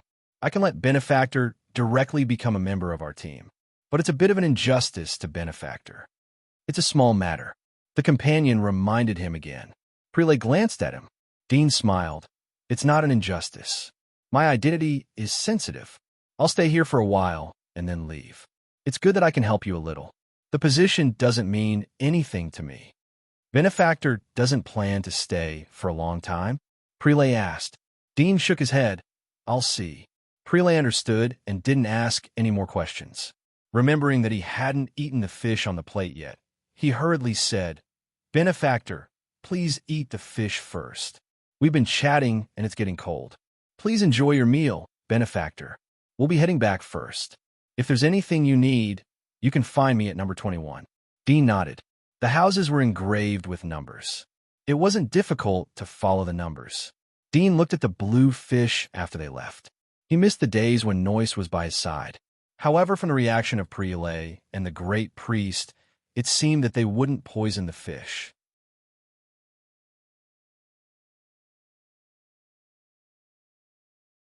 Chapter 833. 5 days passed in the blink of an eye. Dudian spent most of the time in his own house during these 5 days. The people in the village seemed to have gradually become accustomed to his existence. Many villagers were warned by the elders, but their curiosity still drove them to come closer to peek at Dudian. As a result, they found that Dudian seemed to be completely different from the fierce and brutal image described by the elders, so their courage slowly grew. Some children often came to play outside Dudian's residence. At first, they were called back by their parents, but later nothing happened, so the children were allowed to play here. For the past 5 days, Preet would send food to Dudian every day. At first, it was blue fish, but later the number of fish sent gradually decreased. In the end, only some strange leaves and fruits were sent. Dudian knew that most of the people here ate these fruits as food. The soil here was seriously radioactive, so it was impossible to plant them. These edible fruits were plants that they had tried for hundreds of years.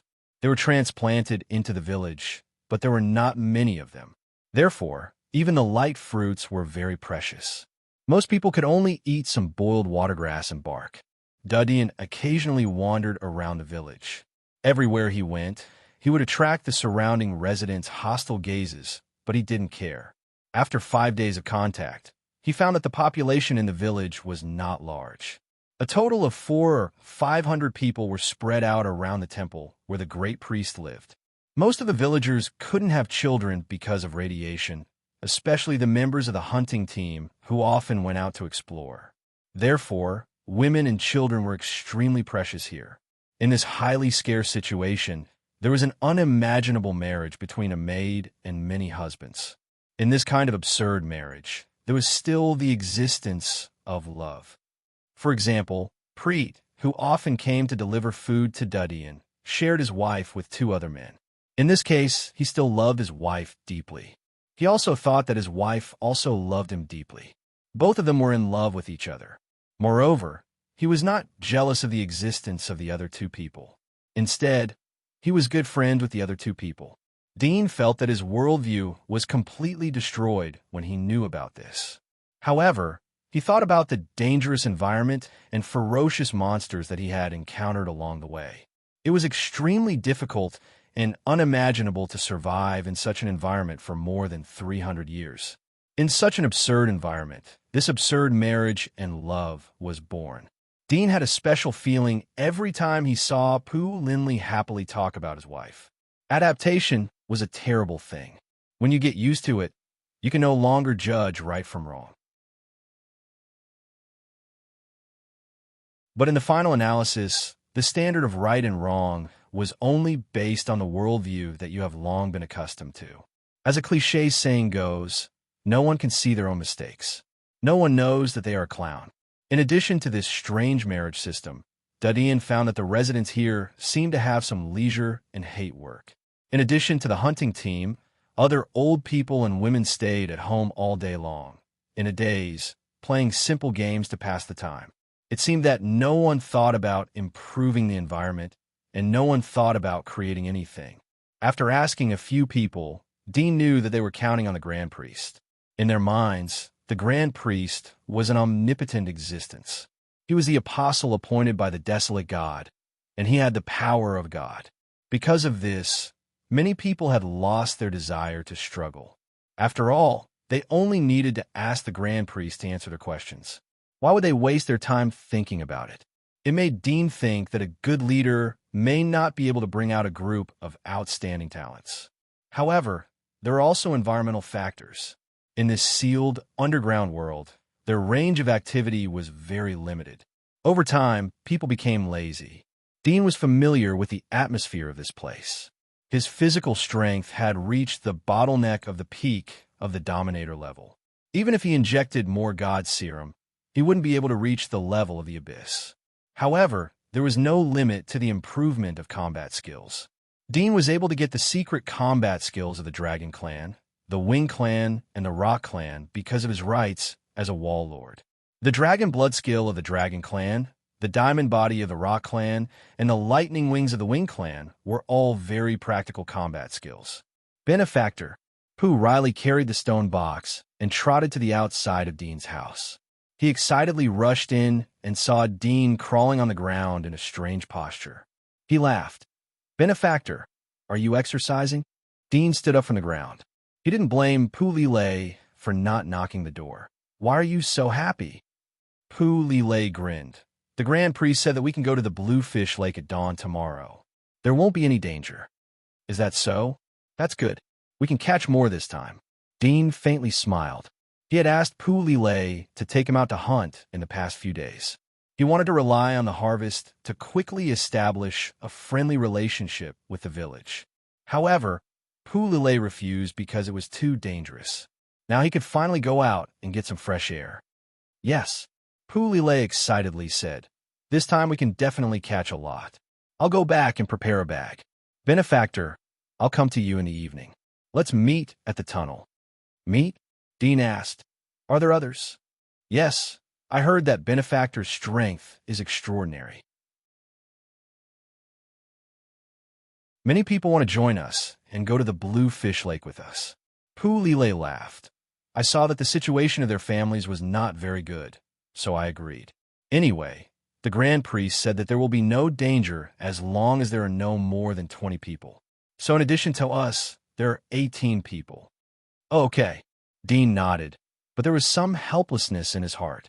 The Grand Priest said that there would be no more than 20 people, but there were exactly 20 people. "Then it's settled. I'll go back and prepare now," Pooh Lilei said excitedly. Dean nodded. After Pooh Lilei left, he opened the stone box.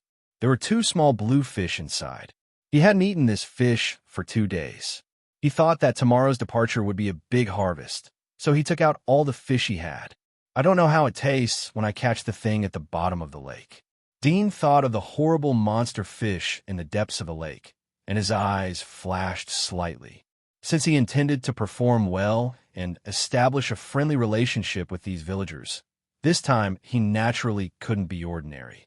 However, if he caught it with his own strength, it would inevitably cause some people to be wary. Even among these people, It was likely that there were spies arranged by the Grand Priest who deliberately used this matter to test his strength. I used the dragon blood technique to suppress the reaction of the heat source. They should not know my specific strength. They can only speculate from the two undeads. At most, they think that I'm at the pioneer level or even the inner wilderness. It seems that it is necessary to hide my strength. Dean's mind turned. If he wanted to fish while hiding his strength, then he could only use tools.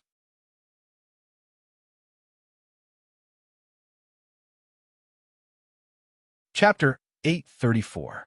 The night came. Prelay came to Dean's door with a spear. He invited Dean to go to the tunnel. So early, Dean was surprised. From the pocket watch he was wearing, it was less than 6 o'clock at night. There is still more than 10 hours before dawn. Wild beasts will come out to hunt at night. It's not suitable to walk in the tunnel, so we have to go to the tunnel in advance and rest there for the night. Prelay explained. Dean thought for a moment. I have an idea that can double our harvest, but we need to prepare some tools. I don't know if you have them here. Prelay's eyes lit up. Double the harvest of fishing? Benefactor, what tools do you need? A strong rope. I want to weave a fishing net. The interest in Prelay's eyes instantly disappeared. He smiled bitterly and said, Benefactor, do you want to use fishing nets to catch them? It's useless. We have already tried this method. The fish in Bluefish Lake are carnivores. Their teeth are sharp and can easily bite through the fishing net. Dean shook his head. Weaving a fishing net is not for catching fish, but for trapping fish. You will know when the time comes. Do you have a ready-made fishing net here? Trapping fish. Prelay was puzzled and said, The nets are ready-made, but they are not used to catch fish. They're used to trap small wild beasts and are kept by other hunting teams. If Benefactor wants them, I can borrow them. However, if they are damaged, we will have to compensate them. Dean heard that Prelay was worried about the safety of the fishing net. He didn't say much. Go borrow it. I will compensate if it is damaged. Seeing his confident look, Prelay asked doubtfully, Benefactor, is the method you mentioned really effective? It should be. Dean didn't say anything. Yes, there are still 18 people. Let them wear digging tools if they don't have spear. Don't bring spears? Prelay was stunned. Going out to hunt without weapons, but digging tools? Was he trying to dig a hole to bury himself? Dean saw his strange expression and could guess his thoughts. He said, Believe me, it's useless to bring a spear. All of you should bring digging tools. Also borrow a large fishing net. Benefactor, this. Prelay was a bit hesitant. After all, it wasn't easy to go out hunting, and this was a rare opportunity. It would have been fine if he had gone alone, but the problem was that there were 18 other people with him. Behind these 18 people were over 10 families, and they had to carry the rations of the children and elderly of those families. If they went out and didn't gain anything, then the days ahead would be very difficult. Benefactor, it's not that I don't trust you. I'm just worried that others might not be willing to do this, Prelay said tactfully. Dean saw his dilemma. If someone wants to bring a spear, then let them bring it. If others bring digging tools, then let them bring fish bags. If there is no accident, then there should be a bumper harvest. All right, Prelay smiled bitterly. If Dean hadn't saved him, he wouldn't have bothered to listen to his nonsense. Going out to hunt without a spear, how could he expect a big harvest? It would be good if he didn't come back naked. An hour later, Prelay came to Dean with a borrowed fishing net. There were 3 or 4 strong men with him. All of them were carrying shovels, hoes, and other digging tools. Prelay saw Dean waiting at the door and quickly came over. Benefactor, I've borrowed the fishing net. But be careful when using it. They said that if it's damaged, you have to compensate them at least 30 fish. Dean glanced at the fishing net. It was woven with bark fibers and vines. The net was very thick, but could be used to hunt monsters outside, so it was considered delicate. He pinched the fishing net. He was satisfied. He asked, Where are the others? They are waiting for us outside the tunnel. Prelay looked at the faint lights on top of the village. It's getting late. Benefactor, should we go now? All right. Dean nodded and went back to the house. He took Aisha out. Let's go. Miss Aisha is going too? Prelay was surprised. Dean indifferently smiled. I won't separate from her. Prelay didn't ask any more questions. He called the people behind him to carry the fishing net and set off. It didn't take long for them to come to the tunnel outside the village. They saw more than a dozen people standing in front of the tunnel. Most of them were carrying spears in their hands. They were carrying a small basket on their back. They were waiting in boredom. More than a dozen people looked over as they saw Dean and Prelay. Their eyes fell on Dean. They were full of curiosity. A few of them had vigilance and indifference in their eyes. Dean didn't care as he walked over. "Everyone, this is Mr. Dean, my benefactor." Prelay introduced Dean to everyone. Everyone looked at Dean, but didn't speak. The atmosphere was a bit awkward. Prelay knew that Dean's identity was sensitive. He lightly coughed. "Everyone, it's getting late. Let's go to the tunnel." "Old Ray, are you really going to bring only shovels and no spears?" One of the middle-aged men frowned. Prelay looked at him and then at Dean. "We don't need a spear. If you want to bring it, then bring it yourself." "Old Ray, if we don't get anything, then you'll have to eat grass for a few days," the middle-aged man reminded. Prelay shook his head and waved. "Get ready to go." The middle-aged man looked at Dean. There was a trace of dissatisfaction in his eyes, but he didn't say anything. This time Prelay was leading the team. He just needed to ensure that he wouldn't return empty-handed. Everyone entered the tunnel one after another. Not long after, they arrived at the entrance of the tunnel that was blocked by rocks. They saw two desolate generals standing guard here, and at the entrance, other than them, there were actually two groups of people. Each group had about a dozen people, and at this moment, they were sitting in two piles, sleeping on the ground. Dean glanced at the two groups of people. They were carrying a lot of tools. There were hunting nets, huge wooden frames, spears, swords, and other weapons. With great familiarity, Prelay came to another empty space and called for everyone to rest. Dean asked him about the two groups. Prelay explained in a low voice. "They're the 3rd and 5th hunting teams. They're mainly hunting small wild beasts in the southern part of the wasteland. It has nothing to do with us." Dadian was curious, so he asked a few more questions. He learned that the hunting areas of the hunting teams were different. For example, Prelay was mainly responsible for the Bluefish Lake. The reason for such a division was that the Bluefish Lake was first found by Priley's grandfather. So the great priest divided the Bluefish Lake to him. Now it fell on Priley's head. Others who wanted to go to the Bluefish Lake had to join Priley's hunting team. Prelay would get 1/10 of the prey they hunted. Dean was surprised by such a regulation. It was quite a perfect contract. He didn't expect that it would be implemented in such a backward and poor place. But it did improve efficiency. "Hey, Old Ray, are you going to hunt tomorrow?" A middle-aged man about the same age as Prelay walked out from one of the groups. He seemed to be very familiar with Prelay. He smiled and said, "You've brought so many people this time. Are you preparing for something big?" Prelay laughed. "Of course not. How are your preparations this time?" "What preparation? No matter how good the preparation is, we have to rely on the heavens to eat." The man smiled and glanced at the crowd. His eyes stayed on Dean for a moment. "I heard that you brought the outsider to hunt together. Isn't he very strong?" Prelay said grumpily, "Definitely several times stronger than you." "Ha ha, he can easily kill the dead. He is indeed stronger than me." The man laughed. Dean glanced at the two. He leaned against the wall and closed his eyes. He was waiting for tomorrow's hunting operation. Time passed quickly, and when it was 8 or 9 o'clock, everyone fell asleep one after another. Light snores rose and fell in the tunnel.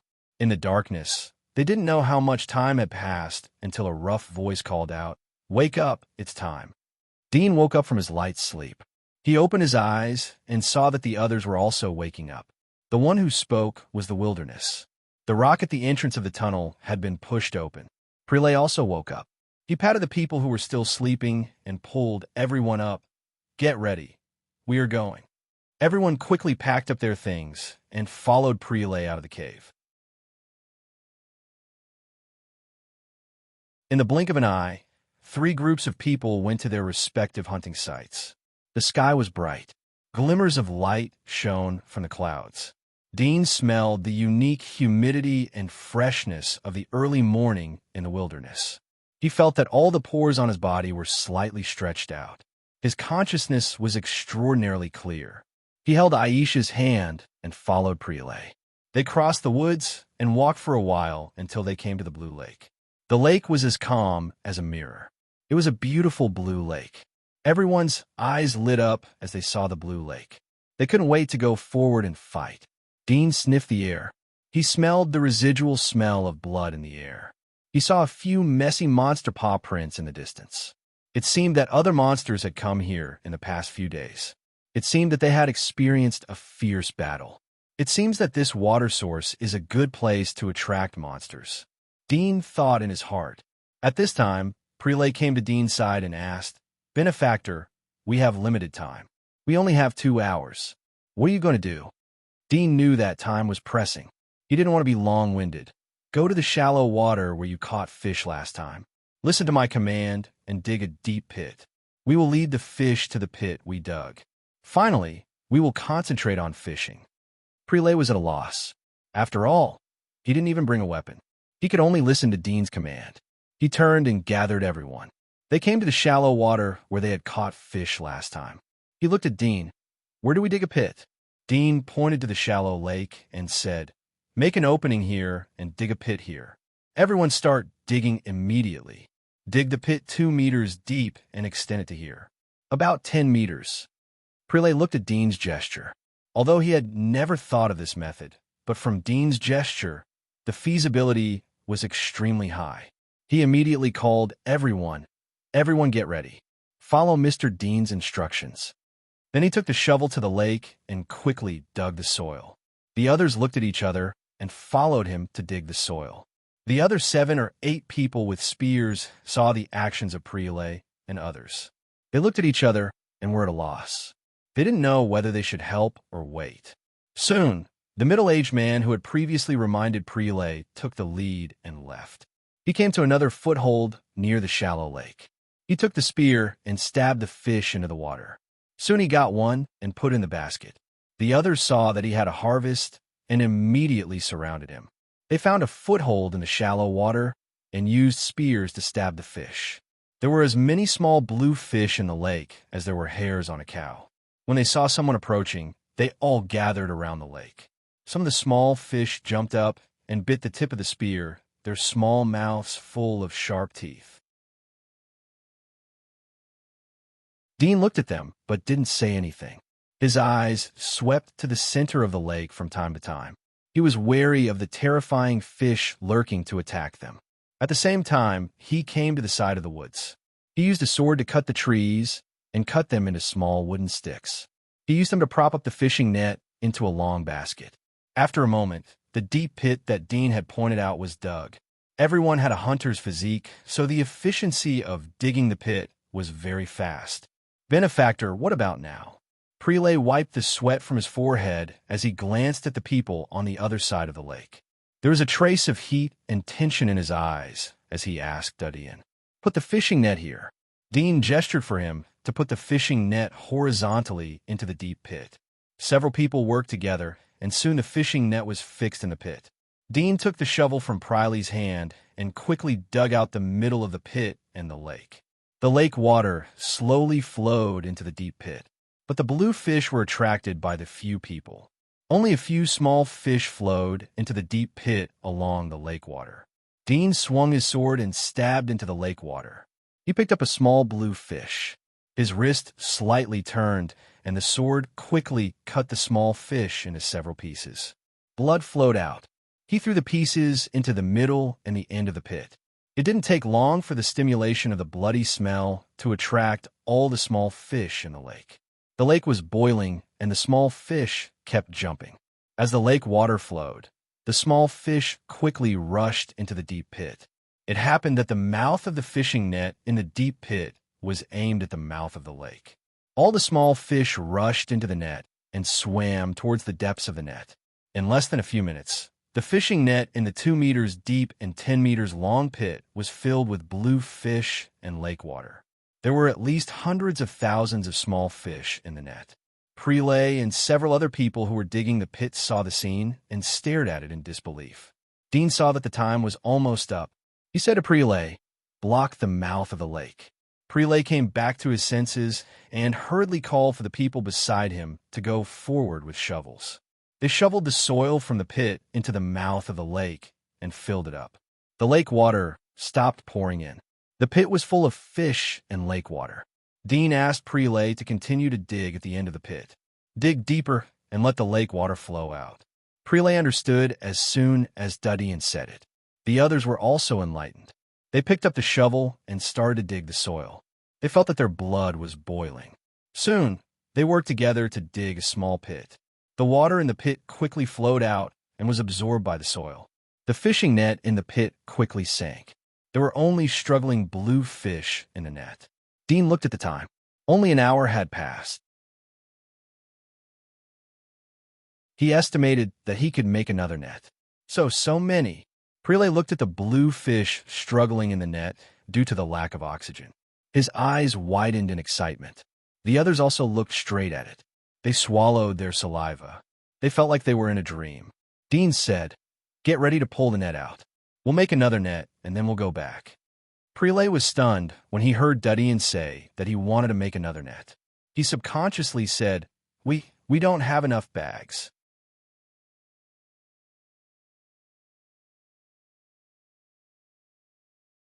Chapter 835. Old Ray, how was the harvest here? One of the people who had been catching fish by the lake noticed the excited expressions on the faces of Prelay and the others who were surrounding the deep pit. Feeling that it was strange, he walked over with his spear in hand. Prelay turned to look at him. His eyes fell on his basket. There were a few small fish gently bouncing. "Bien, the harvest is good." Bien grinned. Just as he was about to say something, his gaze was suddenly attracted by the scene in the deep pit in front of him. He opened his mouth slightly and stood rooted to the ground. After a while, he turned to look at Prelay with a face full of disbelief. This was all done by you just now. Did you do it last night?" Prelay laughed. The others also laughed. They were particularly excited. At first, they were worried that they wouldn't be able to catch anything with shovels. But this novel way of hunting gave them unexpected surprises. The fish in the pit was enough for them to live for many days. Dudian wanted to catch another net. They felt unprecedented happiness and excitement. "Oh my God!" Bean's eyes widened as he exclaimed. The people who were fishing by the lake in the distance heard the commotion and walked over curiously. Soon, a series of exclamations rang out. All the people who were fishing opened their eyes wide and were tongue-tied. Dudian frowned as he saw the blue fish struggling in the net. He didn't expect the fish to be so fierce. They could persist for so long, even if they were dehydrated. He looked at Prelay. "Tell everyone to open a hole in the back of the net and prepare to collect the fish. Put them in the mud and be careful not to be bitten." At the moment when Dudian spoke, everyone pricked up their ears to listen. Dudian didn't wait for Prelay to agree. Someone called out, "I'll do it. I'll do it too. Count me in." Prelay laughed as he saw everyone's enthusiasm. He immediately assigned them to go behind the deep pit net. Due to the low terrain, the fish slipped out of the net and fell into the mud below as soon as the gap was opened. Several people stood in the mud and scooped up the fish with shovels. They threw them to the side of the shore. The others waited at the edge of the pit and immediately swatted or knocked out the fish that were thrown up. Then, they put the fish into bags and baskets. A few people at the side saw them collecting the fish wantonly and were extremely envious. They felt like a piece of delicious food was exuding a tempting fragrance in front of them. Some of them also bent down to pick up the fish with their baskets. Noticing that a few of the fish catchers were also picking up the fish, Prelay shouted, "You guys, didn't we agree earlier that you could catch your fish and we'd catch ours? Why are you picking up our fish?" As soon as he opened his mouth, the others who were working hard also noticed this and immediately shouted, "Yes. What are you doing? Why are you picking up our fish? We dug this hole and caught the fish. Isn't it inappropriate for you to pick them up?" The people picking up the fish felt embarrassed when they heard their protests and unkind gazes. One of them said, "There are so many fish. You can't fit them all. We all came out together. Why do you have to do this?" "What do you mean we can't fit it? Who said we can't fit it?" Someone immediately said angrily. Although the people present knew each other and could be regarded as acquaintances, but in the face of food, they couldn't speak.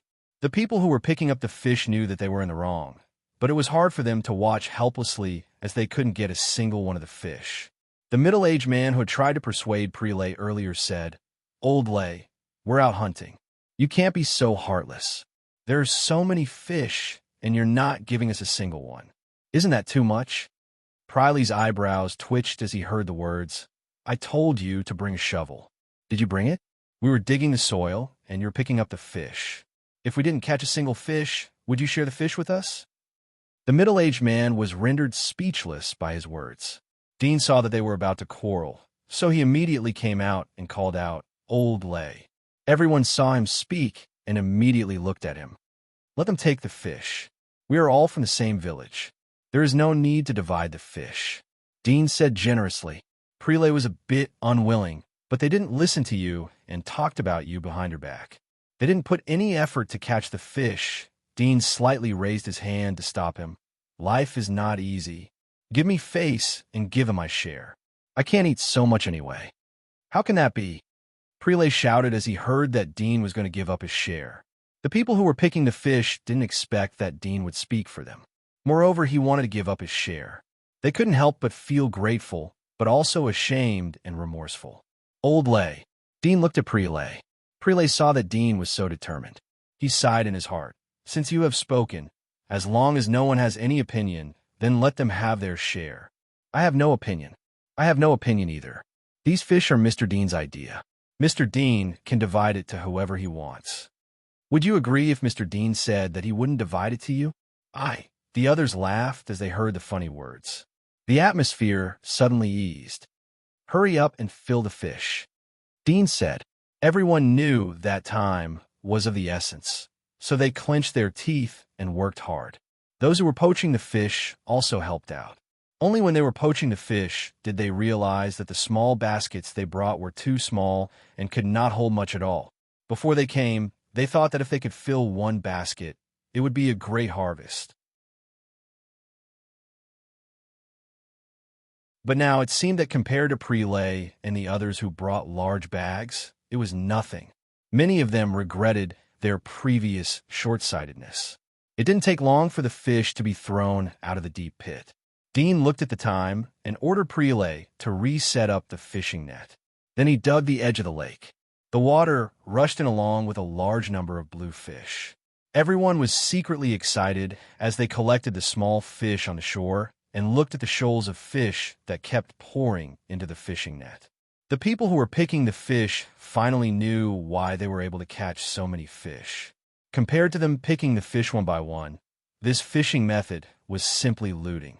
Dean looked at the lake in front of him, paying attention to the appearance of the terrifying fish. However, when the net was filled with fish again, the terrifying fish still did not appear. His heart was relieved. This way, it would save him the trouble to do it himself. In the blink of an eye, the hunting time was coming to an end. Dean led everyone back. Everyone was carrying a full bag and fish basket. More than a dozen people were carrying the fish in the fishing net. The harvest was amazing. Back in the canyon, Prelay knocked on the rock, and everyone returned to the tunnel. The two Baron generals were surprised to see the harvest. They couldn't help but look at Dean. They knew that such a terrifying harvest should be related to the outsider. After all, they had seen Prelay leading the team to catch fish countless times. But they had never seen such a huge harvest. Although the fish was very heavy, the atmosphere of the team was very happy. After entering the tunnel, one of them couldn't help but hum a song. The others heard the tune and sang together. In this way, they sang and sang back to the village. All the harvested fish were piled up in the square at the entrance of the village. Some children who were playing nearby were shocked when they saw it. The news quickly spread throughout the village and attracted a lot of people to watch. Dean saw the excited expressions of these people and smiled in his heart. This food didn't have much value for him, but it was the best tool to bring the relationship with the residents here closer. He felt that if he could catch a few more fish, he would soon become the existence of the people here. At that time, it would be very convenient for him to do anything. "Old Lay, count the number of fish," Dudian said. Prelay looked at the amazed and envious eyes of the surrounding residents. He felt a kind of pride and honor. After hearing Dean's command, he felt a sense of enjoyment. He immediately ordered a few people to pour out the fish and began a count. In the process of counting, two groups of people came from behind the tunnel. It was the two groups of people who went out with them to hunt. One of them was carrying a 3-meter-tall monster that looked like a wild boar, humming a tune as it walked over. "Hey, old lay." The middle-aged man who greeted Prelay when he was sleeping in the tunnel pushed away the crowd. He saw Prelay but didn't say anything. His eyes were attracted by the pile of fish in the open space. He couldn't help but stare dumbfounded. Prelay heard the shout and turned to see him. "Jesse, you are back. Not bad. The harvest this time is so big." Jesse recovered and couldn't help but stare at him. "Are you sarcastic? Did you catch all the fish in the lake? So many?" Prelay laughed. "If we really fished them all out, then there wouldn't be enough here." Jesse rolled his eyes as he looked around the square. He saw Dean's figure. "Old Ray, is this outsider behind all of this?" Prelay snapped. "Don't call me an outsider. This is my benefactor, Mr. Dean." Jesse slightly curled his lips as he looked at the pile of fish on the ground. He was envious, but he knew that it was useless to look at it. He waved, "Let's go and divide the fish." It didn't take long for the number of fish to be counted. There was a total of more than 1,800 fish. Prelay gave 500 fish to Dean, but Dean refused. He proposed to hold a fish banquet in the evening and invite the whole village to taste it since it was a big harvest today. Prelay heard that the whole village was invited to taste the fish. His heart was reluctant, but since Dean had opened his mouth, he was embarrassed to refuse. Moreover, he had learned Dean's method. In the future, when he went out to fish, he would have a big harvest. Metal Temple. After Amelie reported to the great divine priest, she pouted and said, "This person is quite powerful. He didn't use any martial arts at all, but he caught so many fish. I wanted to take this opportunity to see what he is capable of, but I didn't see anything." "I saw a lot." The great priest slowly said, "He is very smart and has an intention towards our village." "Smart is right. Sister, are you saying that he has an intention towards us?" Amelia was surprised. The great priest said slowly, "He's just a passerby. There's no need for him to be so kind to us. Amelie, you must remember that there's always a motive behind any unnecessary kindness. I don't think that a person like him, who dared to survive in such a dangerous place, would have the kindness of a child. So, he must have taken a fancy to us. What will he see in us, sister?" Amelie asked her obediently.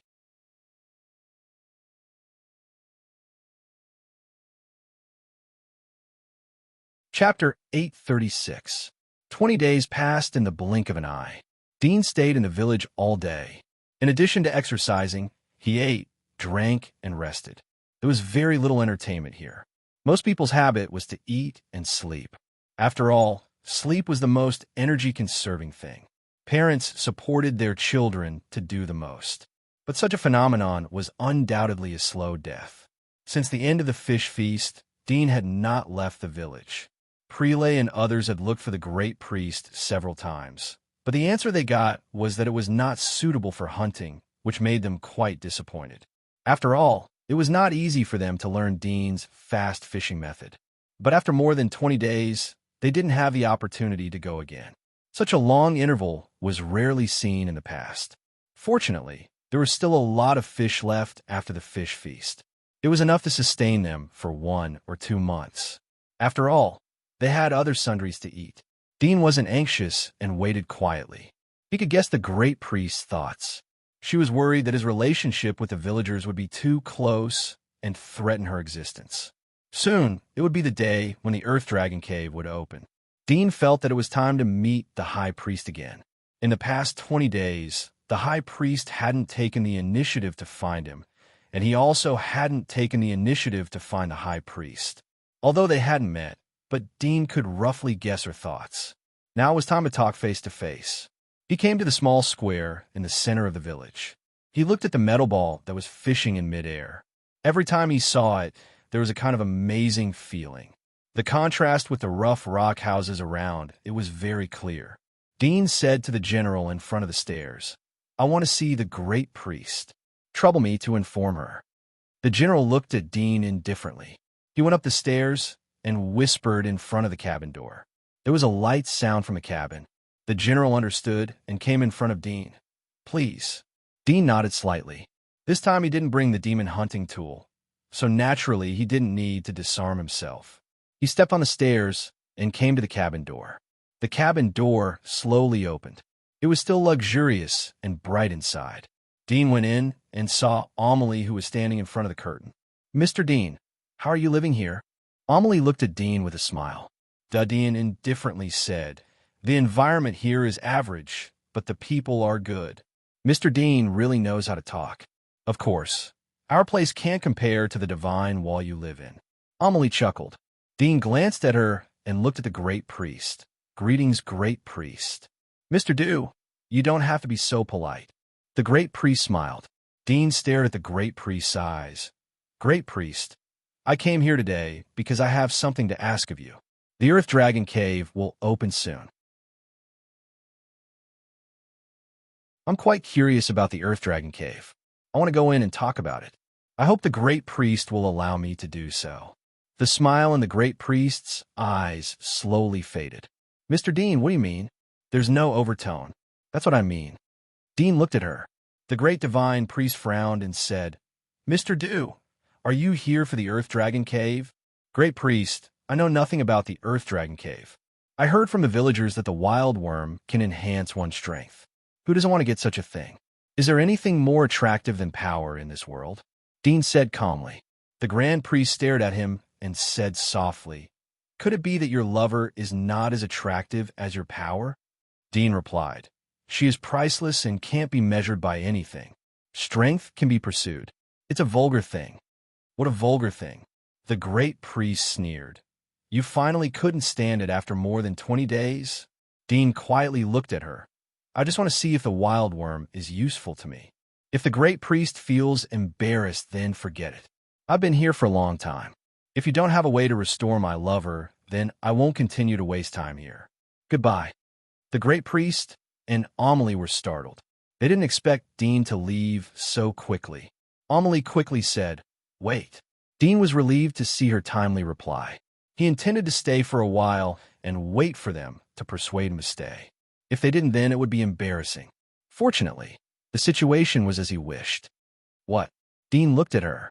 Amelie turned to look at the great priest behind the curtain. The great priest frowned slightly. After a moment of silence, he said, Mr. Dean, you have been here for so long. It is a bit unreasonable for you to leave just like that. What if your companions are attracted after you leave? Wouldn't that put us in danger? Dean indifferently smiled. There was a hint of mockery in his tone. Great priest, according to what you said, I can't stay or leave. The great priest's eyes lit up. It's not impossible if you want to enter the Earth Dragon Cave. But I have a condition. Say it, Dean generously said. It seemed that he was waiting for her to speak. His attitude made the great priest uncomfortable. She said, Mr. Dean is from the God's Wall. I have some interest in the God's Wall. I hope that Mr. Dean can tell me. Dean indifferently said, Of course, no problem. The great priest frowned as she saw Dean agree so readily. She felt uneasy in her heart. But before she could speak, she heard Dean say, Does the great priest want to migrate the people here to God's Wall? His words were like a thunderclap that exploded in the great priest's ears. The grand priest and Amelie were shocked as they stared at Dean in a daze. Dean knew that his guess was correct as he saw Amelie's change in expression. His heart was full of confidence. Mr. Dean, you are right. The great priest quickly calmed down and slowly said, We have lived here for hundreds of years. Although the resources are poor, it is still safe. If we move to another place, the journey will be long and we will suffer heavy casualties. You don't have to worry. We have no interest in moving to the God Wall. We just want to know how many powerhouses like you exist in the outside world. Dean faintly smiled. If it was an average person, he would really believe these words, but he had already seen through the situation here. The resources here were more than barren. The severe radiation had sterilized a large number of men who went out to hunt. As the number of women decreased, the number of children would also decrease. Sooner or later they would die out. It must be known that the speed of human reproduction was not slow. After hundreds of years of reproduction, there were still less than 1,000 people left. Especially with the distorted view of marriage here, the population was still unable to increase. It could be seen how fast the speed of extinction was. In his opinion, the population here would shrink by more than half in less than 30 years. In another 50 years, it was estimated that they would face extinction. It would be good if more than a dozen people survived. It was impossible for them to not predict such a situation. A safe living environment was more important than anything else. Although this place was safe, but the serious radiation infiltration was irresistible. In the 20 days I've lived here, ever since I learned from Prelay that the earthworm cave will open in a month, I want to go take a look. That's why I've insisted on staying here. Dean seemed to be talking about insignificant things. He said lightly, "When I have free time, I think that I want to go to the Earth Dragon Cave to have a look." "So, why did you let an outsider stay here? What's the purpose of it?" Now I probably know the answer.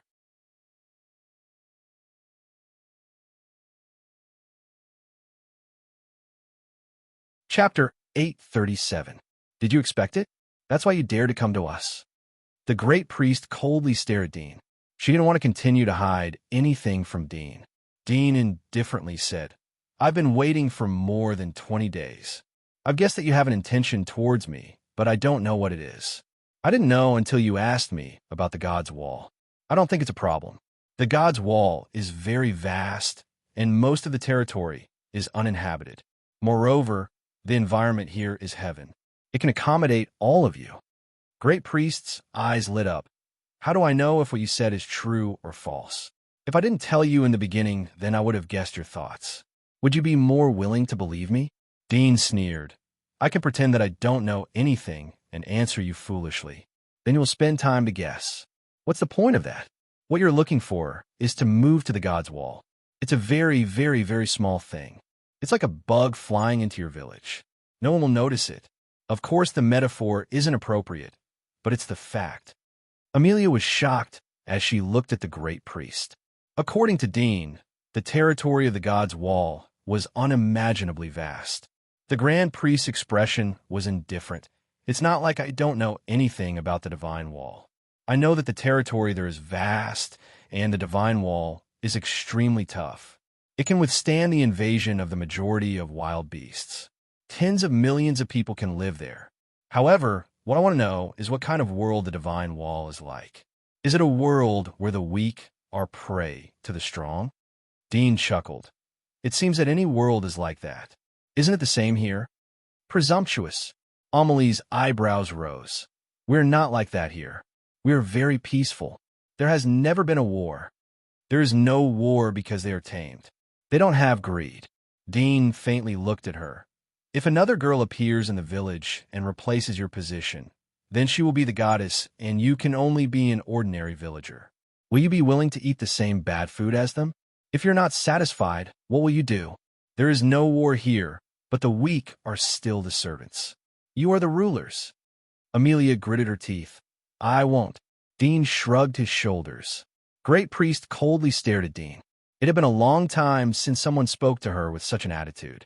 She was angry, but she knew that Dean carried the hope of their continuation. She thought for a moment. "In some sense you are right. But the law of the jungle has different distinctions. Some are naked, and some are hidden in the dark. Which one is it in the wall?" "The second one," Dean said without thinking. He knew what the great priest was worried about. If the first one was the law of the jungle, then there would be no benevolence and justice on the surface. It would be no different from the monster world outside the giant wall. It would be the most inhumane world. It meant that the strong could burn and loot unscrupulously. There would be no order and rules to speak of. The law of the jungle was a cruel rule that couldn't be erased. In a sense, there was a distinction between the human society and the animal world. Although this was often said to be hypocritical, but it was the biggest difference between humans and animals. In the animal world, one would become prey if one didn't have enough strength. In the human world, One would be swallowed if one didn't have enough wisdom. The great priest nodded. It made her feel a little relieved. She could see that Dean wasn't lying. Moreover, the possibility of the first one was low. She asked, "Can you tell us the location of the wall?" Dean said, "You won't be able to go even if I tell you. It's a long journey, and I've gone through many hardships to come here. Monsters are rare in the area around the wall. Generally, people like Prelay can hunt there at any time. The number and strength of monsters are much higher in the farther places. As for the furthest place, it's the area where you live. We call it the Abyss. It's usually forbidden to enter." Amelia was surprised. "Is it because the wild beasts here are more powerful?" "Yes." Dean nodded. "No one will come here unless they are courting death.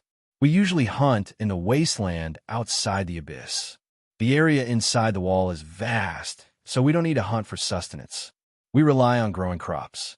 The reason why we hunt is to expand the area. We hope that one day we can eliminate all the monsters in the world.